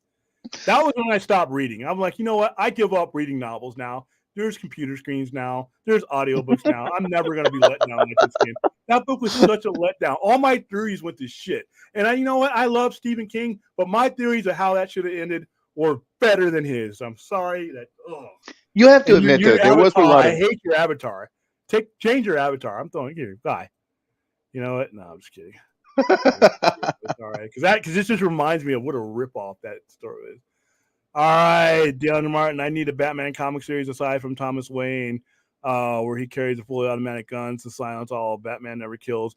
Dude, listen, if you read some of the Black Label stuff, you read an Imposter, I'm not going to say he kills people, but what I am going to say is there's some people who should be dead when they have certain things happen to them. You don't always have to say somebody explicitly kills somebody. When you see some of the things happen to them, you're like, you're not living. It's like if I jump out of a plane without a parachute, you don't see me die on camera, but guess what? You know I'm dead. So it's like, you don't have to see me hit the ground to know I didn't make it. No, Larry, it's not. He's just doing it to piss me off. Let's see. Oh, you're on lunch, so you've already been working, so you're working overnight. So yeah, like I said, we live in a city that all that. I love that we're all getting the inspirations for Watchmen now. Atom Smasher, Peacemaker, Blue Beetle, and hopefully the questions. Yeah, I would love to see a question series, man. I would love to see that. Dude, I play a mobile game called DC Legends Online, and our special character, the special login character for the month is the question. Yeah, remember the turtle? Yes, the turtle of enormous girth. He carries the world on his shell. He carries the earth. Yeah. Anyway. All right, let's see. The craziest thing, in my opinion, was he picked the street corner and of the Rose years ago. Billy, yeah, whatever. Yeah, and that's the interesting part. You know how the number 19 is important to the story, right? Yeah, And the building number adds up to 19, where the street corner is, where the Rose would be in the Dark Tower series. It's a publishing company, and the building numbers adds up to 19. well, and forever, all the storylines started in Maine. It's like okay, Yeah, all that, yeah. I actually Okay, go ahead. I actually have a couple of books that talk about the connections of all of Stephen King's stuff to the Dark Oh, Tower and how yeah, it connects. yeah. I have the one that came out before the one before that came out. I think came out before the actual book came in. And now I wanted to throw that at somebody. Okay, Kevin Smith wanted to do a question movie. Okay, so I like Kevin Smith's work. But when it comes to superheroes, and I've heard some of his concepts, I know what I want the question to be. I have a vision, and this is my fanboy logic coming in. So I'm not right, but this is for me, personal preference. There are about 20 other directors that I would like to see take on the question before I even mention. And I'm not knocking Kevin Smith. I just don't think his superhero concepts, and I've heard him talk, and I heard his one for Superman. I don't know if he can make the adjustment. If he can, great. I think he'll make a Kevin Smith movie. So, character versus character question for you, William. The Question or the Phantom Stranger? Which one? Which one do you prefer? Phantom Stranger. Just Phantom Stranger has so many metaphysical powers. He's pretty much indestructible. He's pretty much all seeing. He can. I mean, he's talking to metaphysical characters. Whenever you see the metaphysical characters on talking to each other, he's one of them. I mean, I think the Phantom Stranger's got to be hands down. I mean, unless there's something, an updated version of the question that I don't see, and it's not the one that if I'm reading the one that I'm currently reading, I think Phantom Stranger would take him out. So yeah, no, Phantom Stranger, I think. But no, I would want to see. Yeah, I know. Oh, see, now you're just wanting to. Now you just want to anger me and start a war. And I would take Denny, not Denny. I would take Denny. I would take Damon Lindelof. I would take James Gunn to do. Dude, James Gunn would do a good question movie. Yeah. I would take. But which version of the question though? Would you want Renee Montoya or the previous question? I take Renee Montoya. Either one, actually. I mean, I don't think either one changes the tone. You know what I mean? I think you're dealing with a familiar tone. I think they would adopt the same tone, just like Blue Beetle is going to be Blue Beetle, even though it's not Ted Kord. It's still going to be recognizable. So it all depends on how faithful they try to be. But I think it would be a composite of everything that we know. I think the question would be an excellent HBO Max thing or excellent movie because you have a lot of freedom. Not a lot of people really know about him. He's been around forever, but he's not on the tip of everybody's tongue. He's not a household name. And you could take some liberties to do things you wanted to improve the character. And you wouldn't have the fanboys coming after you because most fanboys, there's not enough of them out there to turn the needle. But he is an original IP that you can use to connect other things and still be on. Come to think, that's a really good character to use. All right. Why are we asking Thade shit? I kind of hope that they do. There seems to be like a resurgence here lately with Stephen King properties, being made into films and TV shows and stuff like that. So I don't know. It's a possibility. But I guess the future is just, it's where we go from here. It'd be nice if they did, though. Phantom Stranger and Spectre are the coolest, and I hope they utilize them in the DCU. Most preferred Watchmen characters coming into? No, not in the DCU. Dude, I think my opinion, you're not wrong, but my opinion is I think the appeal of the Watchmen universe was the fact that it was never part of there, and they could do things to those characters and portray them in a way that they just never would have been able to do. And that's literally why they had him create different characters. He couldn't use Captain Atom. He had to use Dr. Manhattan. He couldn't use the Question. He had to use his own creations of those characters. He couldn't use Batman. He had to use Owl. I think that's part of the appeal of Watchmen is that they never came over. The Question, yeah, but I would like to see the Question come on his own, just, and then maybe jump in. But the Watchmen characters, that's what I hated about Doomsday Clock. It just took away the appeal of the style. That's something I wanted to talk to you about. Is what was your opinion of Doomsday Clock? I hated it. I think it took too long. I think it took too long to pan out. Because they made him change. I think the DC Comics made him change the end once they realized he was going to try to do another fucking reboot. DC Comics stepped in and said, "No, you're not going to do that." I think that the ending of that was supposed to be something that was supposed to start another universe. In my opinion, that's where I felt it was going, and I'm glad that. And that's why issue 11 and 12 took forever to come out because they made him change course because reboots are starting. We're killing the comics. So, but yeah, when it comes to Watchmen characters, I think I would like to see more Watchmen. I would like to see more Watchmen TV show.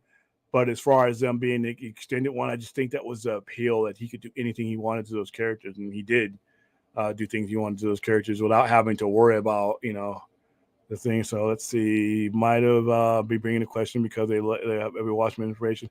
Yeah, I mean, yeah, I would love to see it doing. Yeah, because of we just talked at the beginning of the show about what reboots and restarts have done with the continuity of comics. You're telling people invest in this, buy this, spend $49.99 on this, $4.99, average price of a comic now. And you make these investments, you're investing time and money. And by the way, in 3 or 4 years, we're going to start over again. Here's a new number one for you. That new number one doesn't have value. It just waters down the previous storylines. It's not like when a book was around for 40 or 50 years and then we did an offshoot like we did with X-Men with Jim Lee.